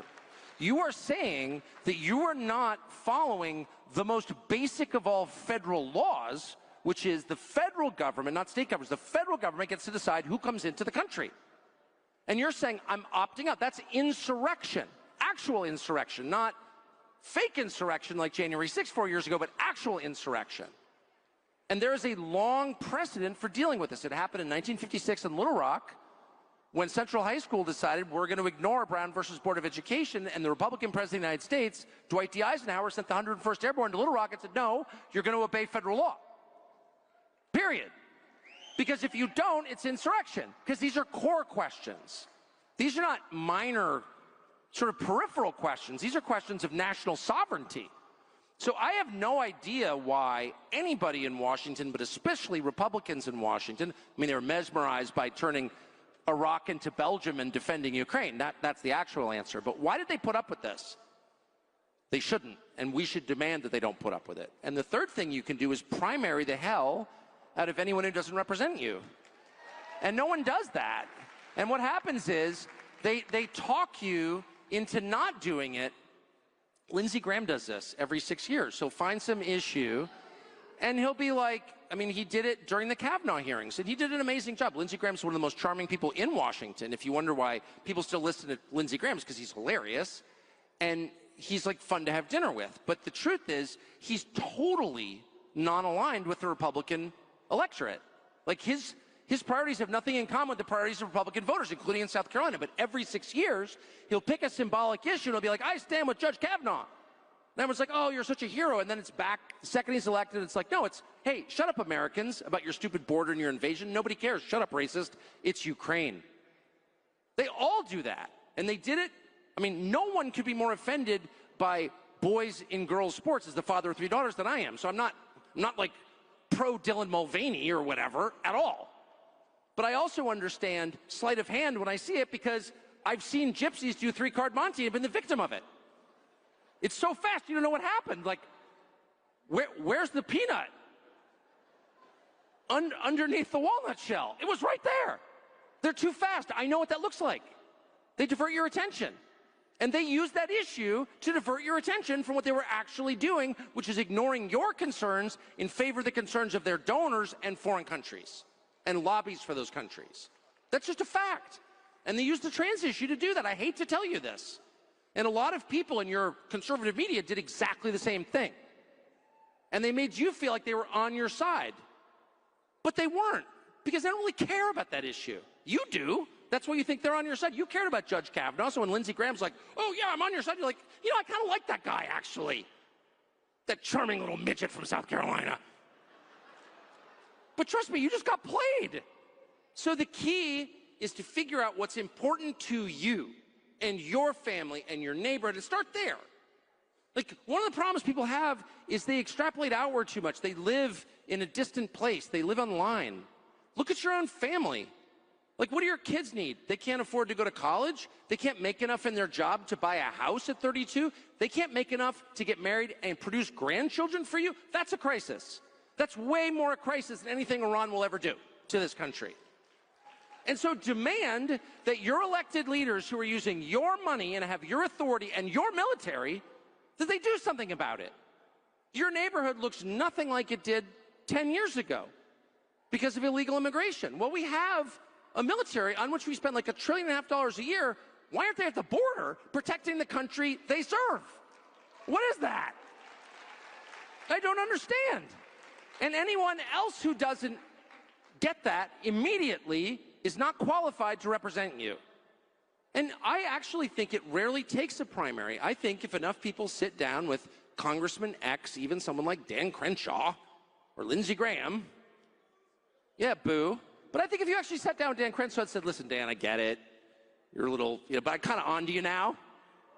And we want you to do the following 10 things. And if you don't, we're going to get someone who's aligned with us, and we're going to primary you. And at the very least, we're going to wreck your day. And he'll maybe be like, okay, your concerns are more important than the concerns of my donors. I will actually do what you want. Because in the end, it's not personal. You just want someone to listen to you and help you. That's the whole point of our system. Your representatives are there to help you. And if they're not, then you have to replace them. You have to be serious about it. And they will listen to you. If you are serious, they will listen. And by serious, I don't mean threatening them or jumping up and down, but just call Charlie Kirk, man. There's no one better at that. Hey, Charlie Kirk, I'm calling, I'm a Turning Point Action donor, and I think we should primary so-and-so. Call Charlie Kirk. Probably, yeah, Lindsey Graham, someone should just do that. Not because, I kind of like Lindsey Graham personally, but it is such an insult to the idea of an opposition party. You have two parties. They should not agree with each other on the biggest questions. Because if they do, someone's getting left out of the equation, and that person is you. Someone needs to represent you on the big issues, the things that actually matter. Not just on swimmers at some state college, but on real issues. And anyway, just make them obey. I think that's up to us. Don't be charmed by them. Force them. Spank them like the bad little girls they are. Thank you. Thank you for tuning in into the live show. You know what time it is. It is your boy Genesis. Yes, sir. We are going through Turning Point, and we're listening to the speakers. Shout out to everybody tuning in. Thank you for double tapping your screen. We have people on the vertical and we have people on the horizontal. And yeah. Next up is Ben Shapiro. I love Ben Shapiro too. Be here today because the golden age of America is just beginning. Man, I got to tell. And to think that Charlie Kirk did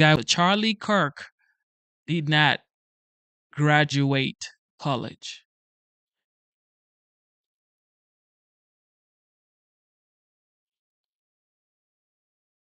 Right. So Charlie Kirk did not graduate college.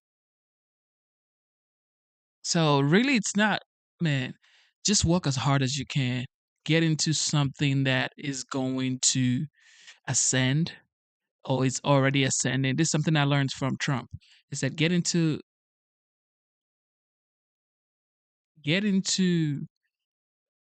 a ascending industry or an industry that produces a lot of millionaires or billionaires or gives people some sort of fulfillment. And that's what I would really advise anybody to do. And to think about Charlie Kirk going into media and opening this type of doors for speakers and building his own reputation, networking, because this type of event is you are networking with a lot of people. And this is an event that would be televised for years to come. You know what I mean? This is history right here. Shout out to Charlie Kirk, man. This is an inspiration for me because my goal from 2025 to 2030 is to actually build on my media company and make it as huge as I can. But really just go into rooms like this and talk to these guys, interview these guys, and understand how they think. And of course, me coming from another country, becoming a United States citizen, I want to hear what it is like to be born here. And of course, me and my experiences, they would want to hear from me too. So it's like, just bring what you have. Your uniqueness is what makes you different. Your uniqueness is what makes you you and what makes you special. Sometimes we try to hide our uniqueness. No, that thing that is making you insecure is what is supposed to be your selling point. And that's something that you have to understand. Your weakness is actually your selling point.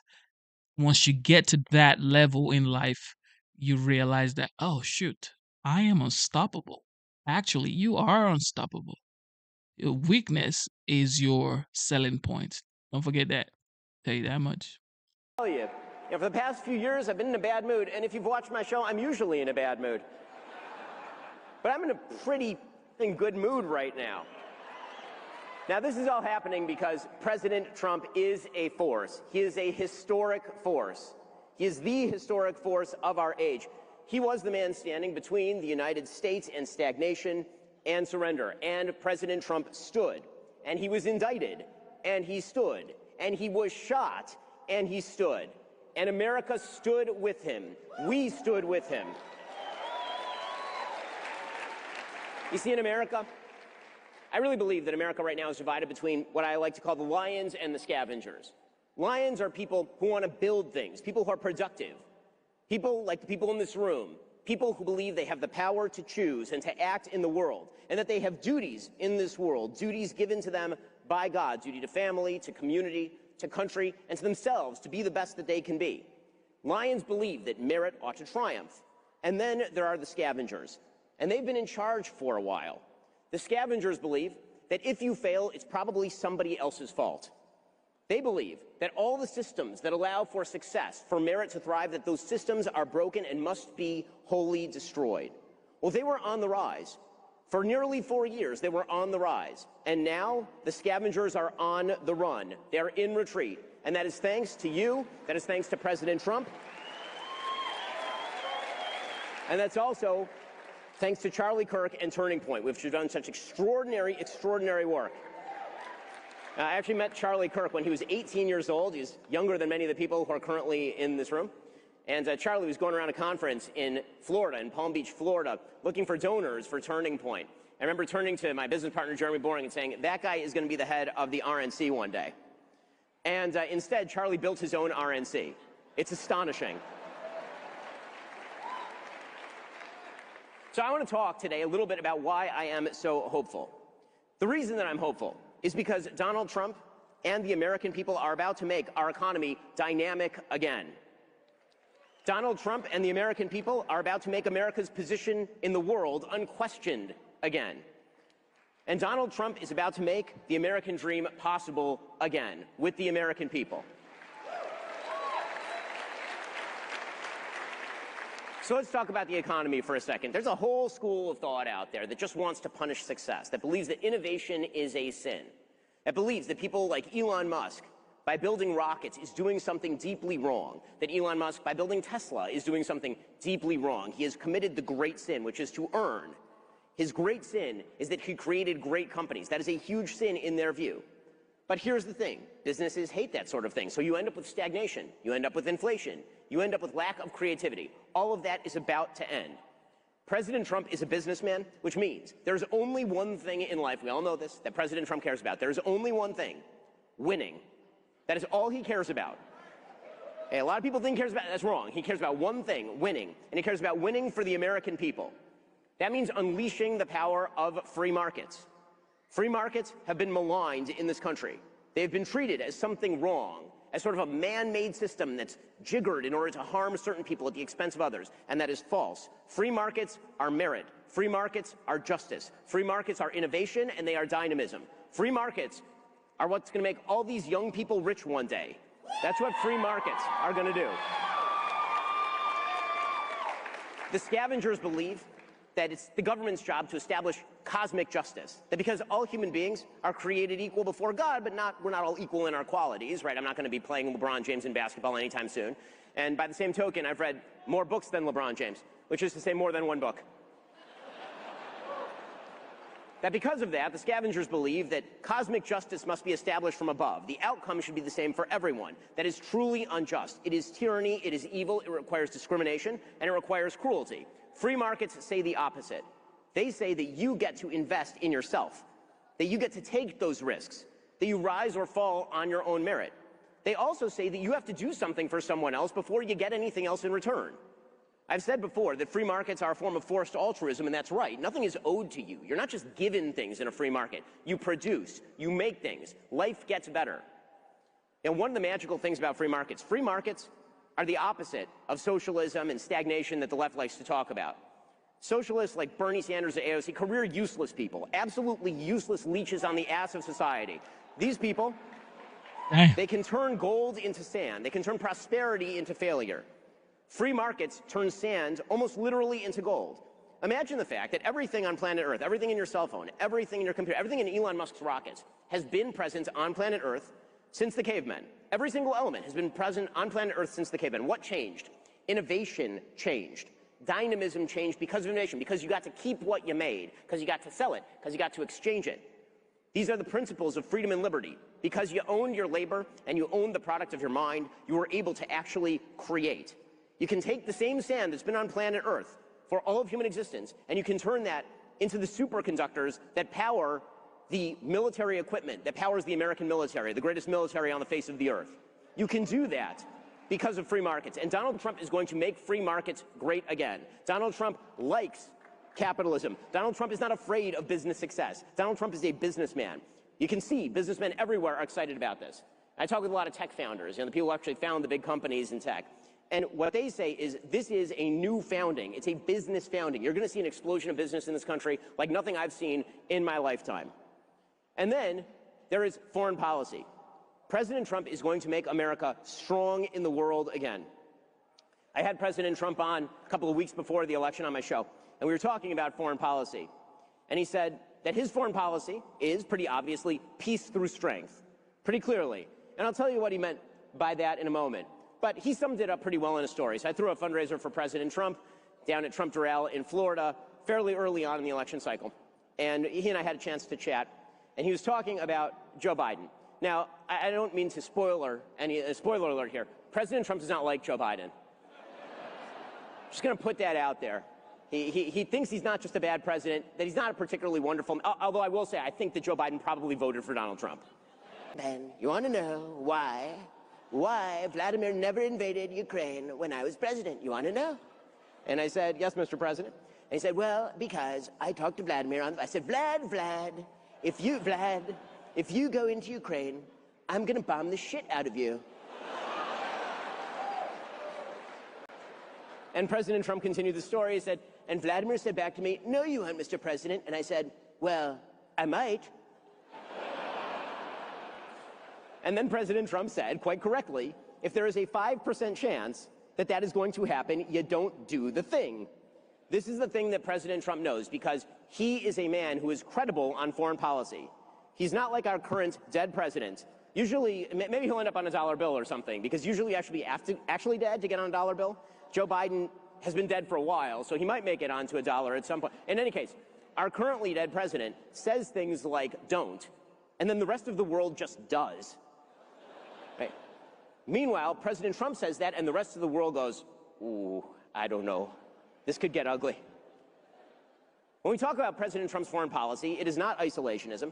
He believes in an America first foreign policy. And here's what I think that he means pretty clearly from his foreign policy in his first term. He means three things. One, America's interests are first.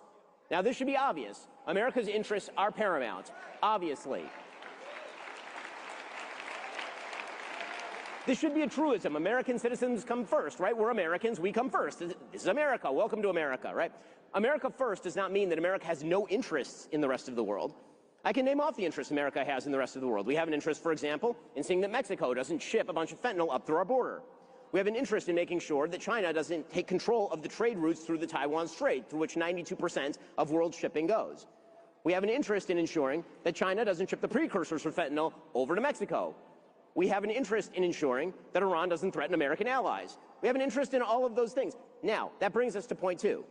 America's interests have to be carefully calibrated to our investments in them. Okay, that doesn't mean that every solution is the same. So, there are lots of bad things happening all over the world at all times. If America only has a minor interest in a thing happening on another side of the world, we ought not get involved in that thing. Conversely, if we do have an interest in the other side of the world, or close to home, then not only ought we to get involved, we ought to do it in the most efficient possible manner. Which brings us to point number three. When America's interests are on the table, all measures and means necessary to achieve those interests are on the table. That is why President Trump has been hyper-consistent in his application of foreign policy. Contrary to popular left-wing opinion that he's sort of throwing darts at a board or something, that is not true at all. President Trump wants America's allies to be strong enough to stand on their own. President Trump wants to make sure that America's enemies are in retreat. Why? Because anything else wouldn't be America winning, and President Trump wants America to win.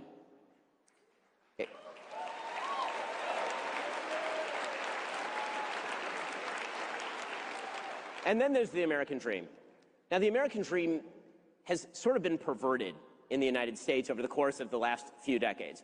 But I think it's a pretty obvious dream.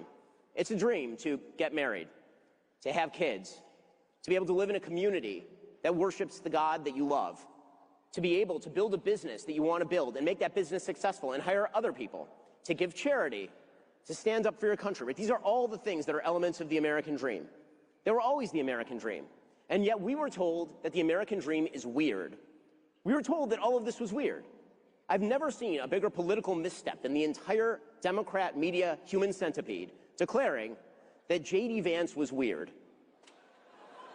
Okay, the vice president-elect is the least weird person I have ever personally met. That is the most bizarre statement. They trotted out the human inflatable Tim Walz to flail his arms like he's in a car lot off the side of a freeway and pretend that it was masculinity when apparently he has no bones in his wrists. And somehow he wasn't weird. They trotted out Doug Emhoff, who, you know, may or may not have assaulted some ex-girlfriends, a question that the media were totally uninterested in investigating, of course. They trotted out Doug Emhoff. I have personal irritation with Doug Emhoff. Of everybody in the Biden orbit, I hate Doug Emhoff the most. Right, just as a Jew, he drives me up a wall. He drives me up a wall. Doug Emhoff represents Judaism like Osama bin Laden represents Christianity. Okay? In any case, they trot out these guys, and they're like, this is the new masculinity. And J.D. Vance, that weirdo with his picture-perfect family and his beautiful wife and his nice kids, living in a nice house, having grown up in really, really horrifying circumstances. You should read his great book, Hillbilly Elegy. And then having built companies, gone to Yale Law School, served in the military. Like, he is the apotheosis of what the American dream looks like, the vice president-elect. And some of them are like, that guy's weird. Here's the thing. We are now in the middle of a normie revolution. Okay, because it turns out a lot of us are normies. A lot of us just want a quiet, good life where we build things and we get to engage in the greatest economy in the history of the world, and we get to live secure in our own place of residence. We don't have to worry about walking out on the street and being physically assaulted by someone. Okay, these are all very, very normal desires and very normal dreams, and that's the American dream. And the left had lost it in so many ways. The left had lost it in so many ways. Now, I remember I was in Los Angeles. I grew up in L.A. I was in Los Angeles fairly recently. I left L.A. because L.A. has turned into a complete dung heap. It's just horrifying. And I went back. We went out with some friends. I go down the street with my wife, and we have our 24/7 security, which we need, unfortunately. And on the other side of the street, our friends go. They go about 3 cars down. A car pulls up right in front of them. 3 guys jump out of the car and immediately rob my friend and his wife. Okay, this happened like in a very nice area of Los Angeles. This is not normal. So the left kept saying about Donald Trump, he's not normal. Here's the thing. The America he stands for is normal. The America he stands for is good. The America he stands for is great because it is good.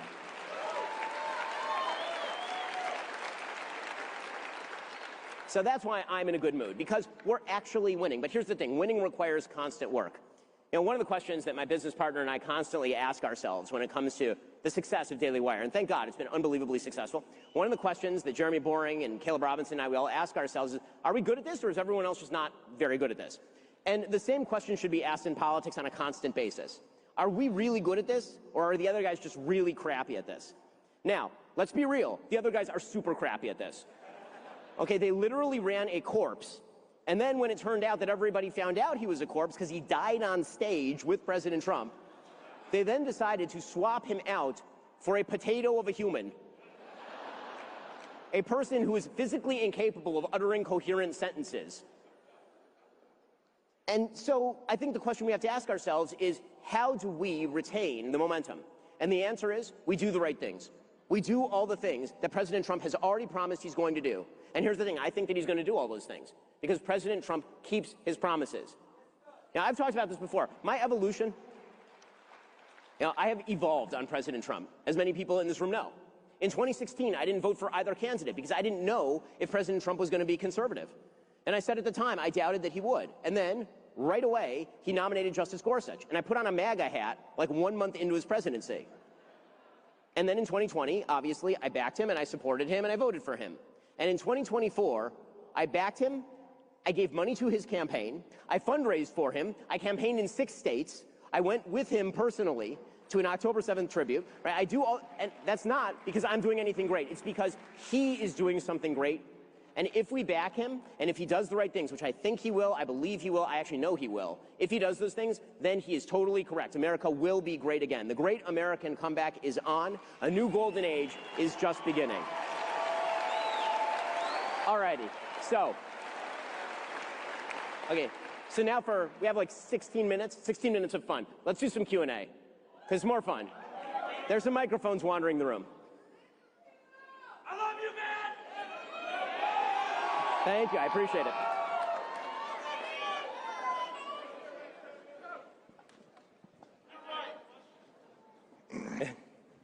Okay.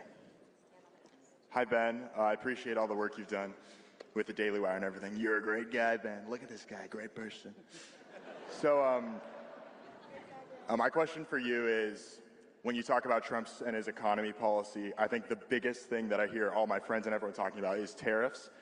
So if what Trump says on tariffs really is so true, you know, he wants 60% on China and just 20% base, the biggest I can think of from what I've researched is from 1828 when they passed 50% tariff policy. So do you think Trump's right in his tariff policy? And if so, why hasn't any president proposed something similar? Okay, so he's asking Trump. Right? He uses tariffs as a way of threatening countries to do what he wants. So I'll give you a story. I won't give you the source on this story because I don't want to betray confidence. But it's a great story, so I'm going to tell it anyway. Okay, so this is a story I'd never heard anywhere before. Here's the story. President Trump's meeting with Justin Trudeau, okay, who may or may not be Fidel Castro's son. In any case. And by the way, he's totally Fidel Castro's son. Anyway, he's meeting with Justin Trudeau, apparently, during the first administration. And he is asking for a bunch of things, right, for Canada to do. And Trudeau doesn't want to give all of them. So Trump says to his people, bring Justin here, bring Justin to me. So apparently they sit across from one another. And Trudeau is talking with the president, and President Trump says, Justin, I want you to tell me, if there were one thing I could do tomorrow to completely wreck the Canadian economy, what would it be? And Trudeau goes, well, I mean, Mr. President, there are a lot of things. You're a very powerful country, but, you know, if you tariffed our cars, it would be really, really bad. And Trump goes, Justin, I want to teach you a lesson.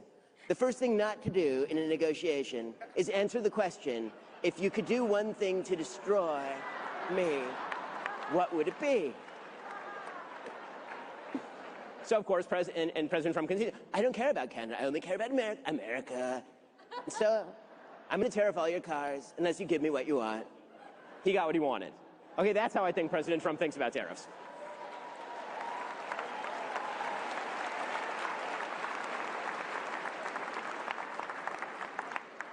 Hey Ben, super easy, fun question. After your review of Wicked and hearing you were a musical theater enthusiast as well, I gotta know what your favorite musical theater performance is. Well, I'm sorry, I missed the last part of the question. What's your favorite, like, musical theater performance? Oh, what's my favorite musical theater performance? Man, guys, I'm straight. I'm just gonna put that out there right now. I have 4 kids as proof of this fact. Okay, but my favorite musical theater performance, I will say the most brilliant musical ever written is Sweeney Todd. My personal favorite musical is 1776. Every year when I was a kid, I dressed up as John Adams from the musical 1776. For the parents in the room, for Halloween, not just on a daily basis. For all the parents in the room, if you want to show your kids something super patriotic for July 4th, go show them the original musical of 1776. It's terrific. Hey, Ben. I'm from Western PA, near Butler. What was your first reaction when you heard Trump was shot? Oh, man. So, I mean, my first reaction is, it was actually on a Shabbat, right? It was on a Saturday for me, so I couldn't actually check the news. So my security came to me, and they said, the president's been shot. And I said, well, is he alive, right? I mean, you got to lead with the news, right? Lead with, he's alive, but he's been shot. My first reaction was that God clearly wanted Donald Trump to be president. I'm dead serious. Because there is no way to watch that tape. There's just no way. And see what happened, and see how close we came to the president's brains being splattered on a stage on national television. And not think that God physically reached his hand down into the world and took President Trump's head and went, that was legitimately my first thought. I was actually, it scared the hell out of me, but in a certain way, it was sort of comforting because when you see an open miracle, which is what I actually think that was, there's no way that shot should have missed. When I see it, and that's, you know, obviously, it's a tragedy. There are people who are killed, and our condolences go to the families, and we've given money to the families. Okay, but when you see something like that, an open miracle like that, the first thing that you have to think is God's hand is present in the world, and for whatever reason, God's hand is on Donald Trump.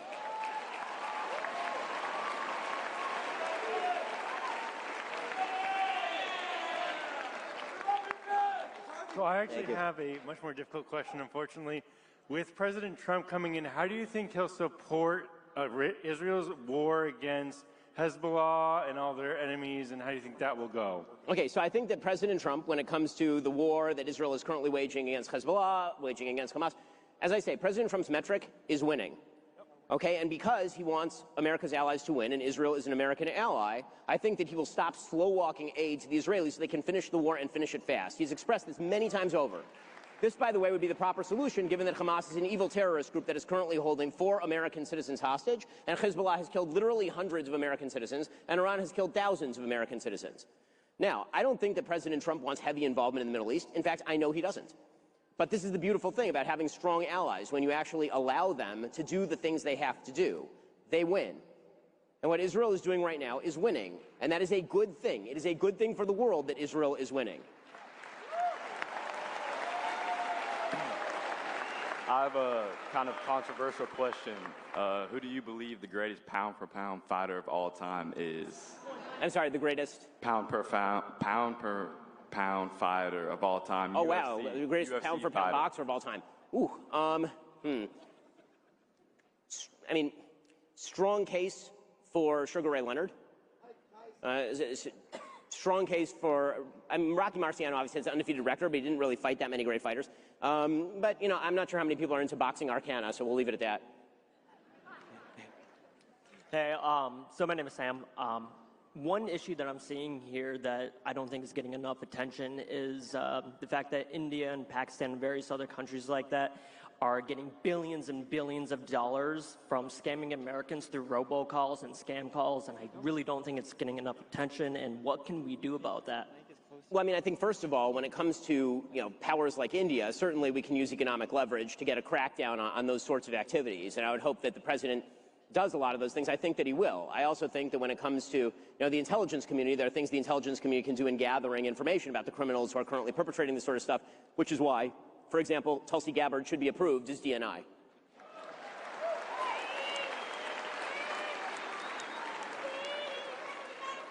Hello, Mr. Shapiro. My name is Ian O'Neill.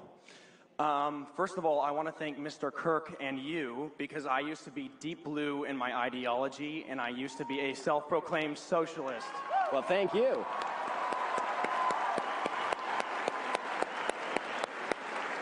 And my main question to you, Mr. Shapiro, is do you believe that Generation Z will be the next greatest generation of the United States of America? So, we're going to find out whether Generation Z will be the next greatest generation. I got to hand it to my boys, the millennials. We showed up this election cycle. But yes, I think that there is a backlash, and it's coming strong inside Generation Z. I think right now you're seeing a radical polarization inside Generation Z. It's incredibly polarized. You're either seeing blue-haired woke libs, or you're seeing rock-ribbed, MAGA-hatted Republicans. A lot of that tends to be gender-gapped. But I do think that as the left continues to follow this pathway into nothingness, and as people get older, and as they start to get married and start to pursue actual purpose in the world, they will become more conservative. So I think there's every opportunity to do that, thanks to organizations like Turning Point and the hard work that the people in this room have done. I want to get to that question, but there's a girl over here who really wants to ask a question. So, hey. How do you feel about them possibly implementing Bible teachings in public schools as a Jew? Oh, okay. So the question was, how do I feel about people implementing Bible teaching in schools as a Jew? I think it's great. I think they should. You know, so.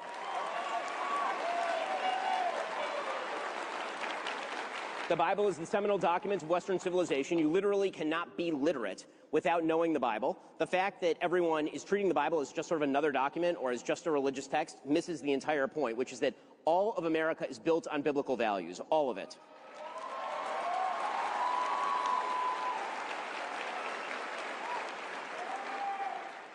Hi, I was just very curious. Given your stance on sending money to like Eastern Europe with Ukraine, why are you such a proponent for sending money to the Middle East? The truth is that I'm very much in favor of sending money where I think it will be useful. So the big problem with sending money to Ukraine right now is that the Europeans really should be paying their freight, and also that you have to have an off-ramp in Ukraine. I'm actually not a proponent, for example, of completely cutting off Ukraine if it means Vladimir Putin walking through Kyiv. And actually, President Trump has said something very similar. What he wants is for the Europeans to actually pay their freight. He wants the Europeans to up their spending. When it comes to the situation in the Middle East, I've said 1,000 times, and I will continue to say, Israel should get off American aid as soon as humanly possible. They're in the middle of an existential war right now, and so now would be a particularly poor time to do it, given the fact that President Biden has slow-walked the aid. But having talked not only to American legislators, but also to a number of members of the Israeli government, the only thing I say to them is it is good for you and it is much better for America for you to get the hell off of American aid. Stop being on American aid. I really believe that America needs to stop giving as much aid all over the world to a wide variety of places.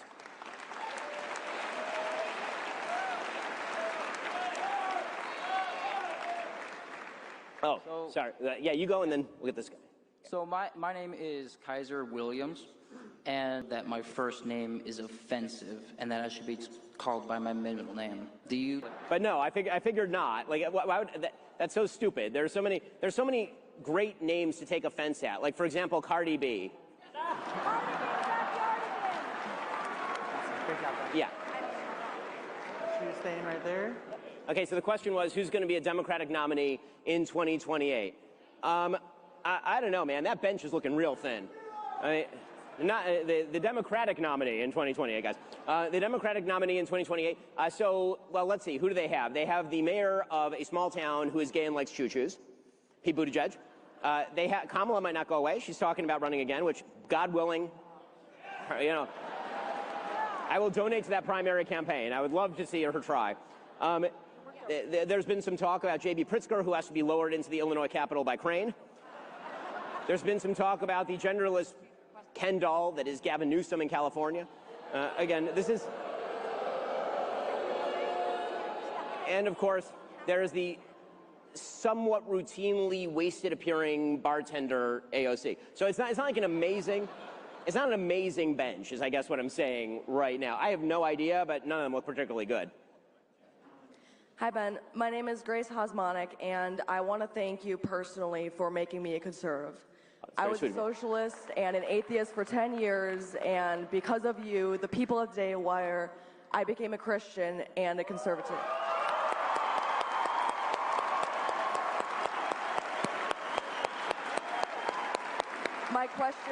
My question for you, Ben, is are you concerned like I am that the pendulum will swing in kind in 2028? The Democrats will come back stronger, harder, and better than they were in 2024? So yes, I mean the answer is yes, and I think that everyone in the room should be worried about that, which is why we should work hard to make sure it doesn't happen. Right? I tend to be a worrier, and sometimes worry is the first step at actually planning for the countermeasure. Okay, the best countermeasure is going to be success. I don't think it's going to happen because I think President Trump is going to have an incredibly successful presidency. But that does mean a few things. It means, for example, that Congress has to be on the same page as the president. It does mean that Republicans and the president need to work in concert with one another because they have an incredibly slim majority in the House. And as I've said before, when it comes to politics, you know, politics is not just a matter of sort of sheer willpower. You actually have to have some give and some take, and it gets pretty ugly sometimes. There's a lot of sausage that has to be made. Okay, but I do think that this is going to be a really successful presidency, and that will be the best comeback to the possibility of a Democratic resurgence. I think they suck at everything, and I do trust that they will continue to suck at most things. This will be the last question. Sorry, she's been waiting. This will be the last question as well. Hi, Ben. My name is Rachel. I am from the blue state of Maine. I've been a fan of you for a long time, so this is a dream come true to ask this question and say hello. My question to you is, as you know, New England was one of those few places in the country that stayed blue this election. So how can we make New England great again? So, number one, New Hampshire came very, very close to turning red. That was a very good, that state came very close to turning red. However, what I will say is that in deep blue states, right, I was from a deep blue state, I was from California, and then I left because it was terrible, and I went to Florida, which is an amazing state. And so if you are in a purple state, I think that you can turn that state red. If you're in a blue-leaning state, like Virginia, I think there's a possibility that from time to time it'll turn red. I think if you're in a deep blue state, you should get your ass out of there and move to a red state. And the reason I say that is because here's some good news. You want a piece of good news? Here's a piece of really good news. Okay, so they screwed up the 2020 census. Okay, they really did. They actually screwed this up. The Biden administration acknowledged they screwed up the 2020 census. If they had done the 2020 census properly, that would have meant that electoral votes would have shifted from New York, Connecticut, Illinois, California to Florida, Texas, and Arizona, which means if they had done the census properly in 2020, Trump would have won without winning any of the blue wall states. That means by 2030, Republicans are in a commanding electoral college position. So, come on down. It's great. Okay, so I just want to finish with this note, guys. The future of the country is not just President Trump. The future of the country is in this room. It's on both sides of me. It's these young people here. It's the people who are in the audience who are building the businesses and creating the educational institutions that are building the social fabric of the country. The future of the country is beginning right now. And 100 years from now, people are going to look back to this inflection point in American history, and they're going to say, wow, President Trump was right, not just about his own candidacy, but about the American people. The American people, we kick ass. The American people are so great, and we are making the country great again. Thanks so much, guys.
Okay. Thank you for tuning into the live show. Dana says she cannot hear.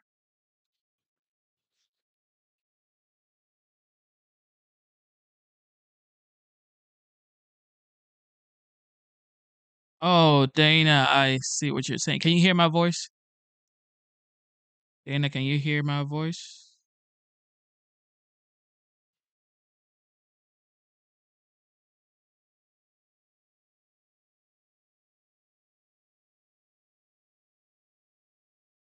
Can you hear my voice?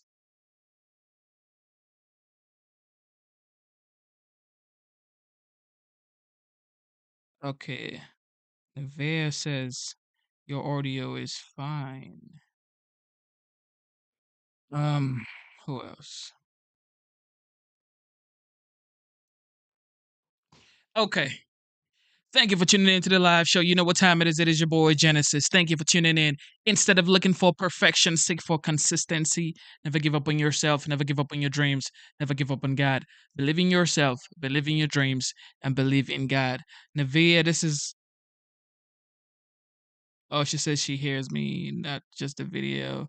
Um. Hmm. Okay.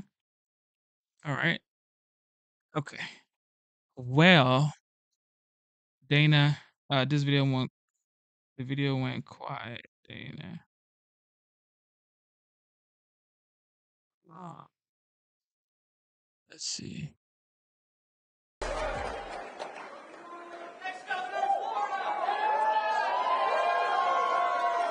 He's feeling upset. I don't really care what you call me, Turning Point. I'm just happy that we won and we beat the Democrats.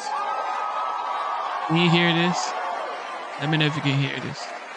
It was an epic election. It was a fantastic election.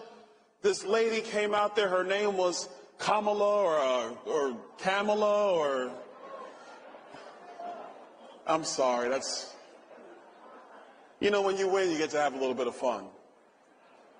But we're on the precipice of something amazing. The opportunity is in front of us all to unleash the great next era of our country. Donald Trump calls it the golden era of America. But that's something we all can put together. There's going to be several things we're going to have to do. It's already starting now. First, the lawfare. The lawfare must go and never return to the United States. They did. Bye, Fannie. We won't miss you. Jack Smith, all of a sudden, he's gone. Merrick Garland, he will be gone in about 30 days. Chris Wray has already told us he's resigning. My good friend, the former Attorney General of Florida, is going to be the next Attorney General of the United States, and Pam Bondi. And a man who is a patriot for all of us, Kash Patel, is going to make sure that the corruption leaves the FBI once and for all. We're going to secure the nation. We're going to close the borders. We're going to build the wall again.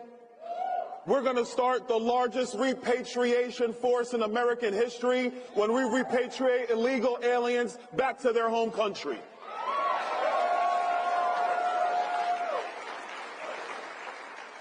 The tragedies that hit the families of Laken Riley, Rachel Morin, and Jocelyn Nungari, those are tragedies that were preventable. They didn't have to happen. Donald Trump will make sure they will not happen, because we're going to make sure that these criminal illegals are out of our country starting on day one.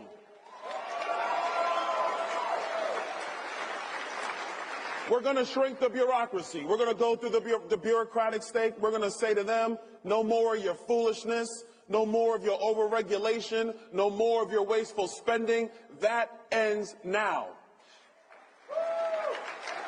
If you saw what happened this week in Washington, there was a bill that came up, same type of bill, comes up every lame duck right before Christmas. Everybody's trying to get out of town and slip one past the American people. But thank God for Elon Musk and Vivek Ramaswamy for standing up with members of Congress to say, we are not doing business like that anymore. So they turned a 1,500-page bill to a 100-page bill. But we're not doing this type of business in Washington, because when we won in November, what we wanted is a country that was actually going to use common sense, a country that was going to spend money responsibly, a country that was not going to be bloated. We wanted a country that is for, by, and of the American people. And so this is why when Donald Trump comes in, one of the first orders of business is going to be getting men out of women's sports. We're going to do that one immediately. We're going to make sure that kids are protected, that their puberty is protected, because this radical insanity of transgenderism for teenagers is got to stop, and it stops on day one.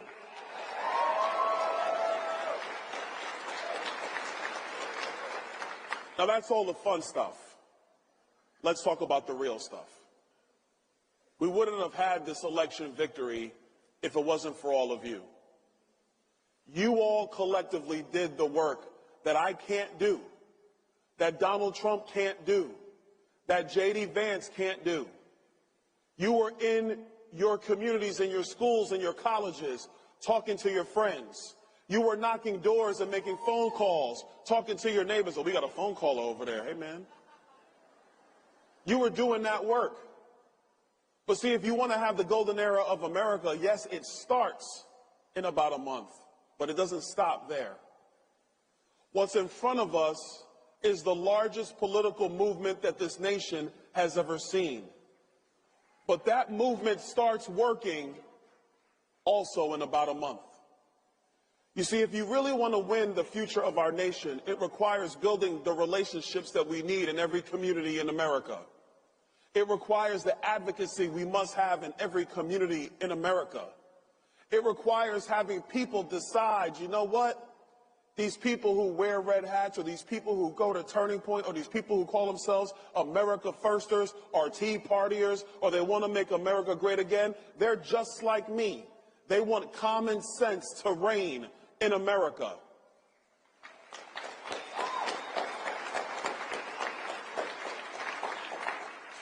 So our mission at this point is clear. We won the election, and I'm telling you, it was great. I was there when the garbage truck rolled out on the tarmac. It was great. I was there when he came down in the garbage, in the vest, in the sanitation vest. I was there. I was there. I've been there in every city in this country fighting hard to win this election. But the thing I know is that we're not going to win future elections without you. Now, in Washington, we have one simple job that we got to do. And we got to deliver the agenda that you worked hard for, that you gave up your time for. And I'm going to tell you this, we're going to accomplish that agenda in Washington, D.C. And if any of my colleagues decide to get in the way, you will hear it directly from me, and they will be held accountable.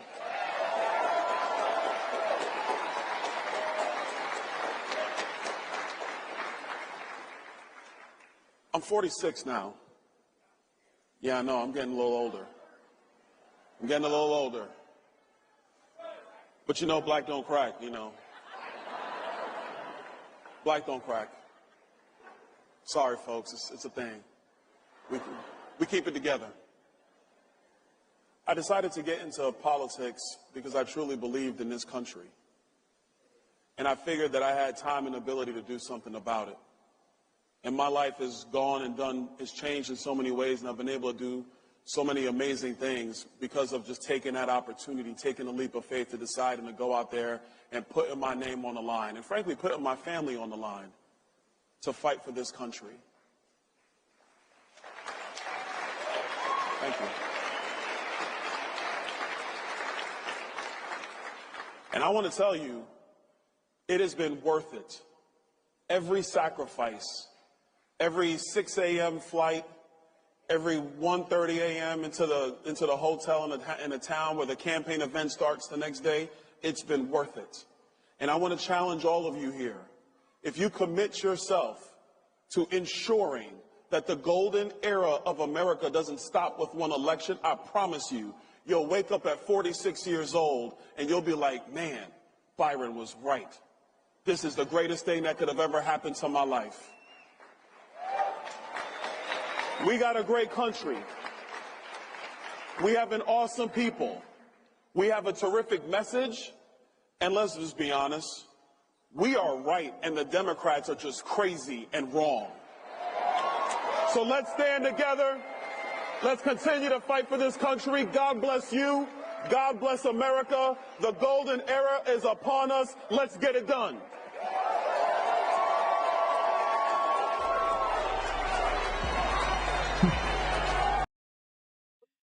Oh man, he's not playing around. This guy right here.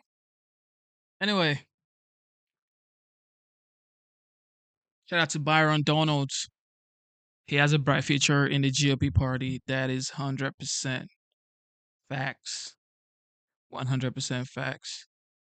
Ladies and gentlemen, I was going to end the live show after the first video, but I wanted to see if Dana's audio was working.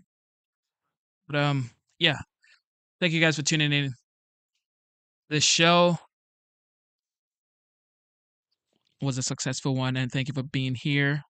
Double tap your screen if you haven't liked the live show. Subscribe to the channel if you can. God bless you. And yeah, God bless you guys. Instead of looking for perfection, seek for consistency. Okay. Never quit, never quit, never quit. Life is hard. I get it.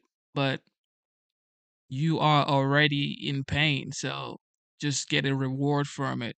You know, get results from your pain. You're already living a life that you may not like, but if you work and stay focused and just believe in possibilities, you can achieve your dreams. So just like the 45th and now the 47th president elect, never quit, keep going, keep fighting, keep believing in yourself, and never stop. It is your boy Genesis. Thank you, thank you, thank you.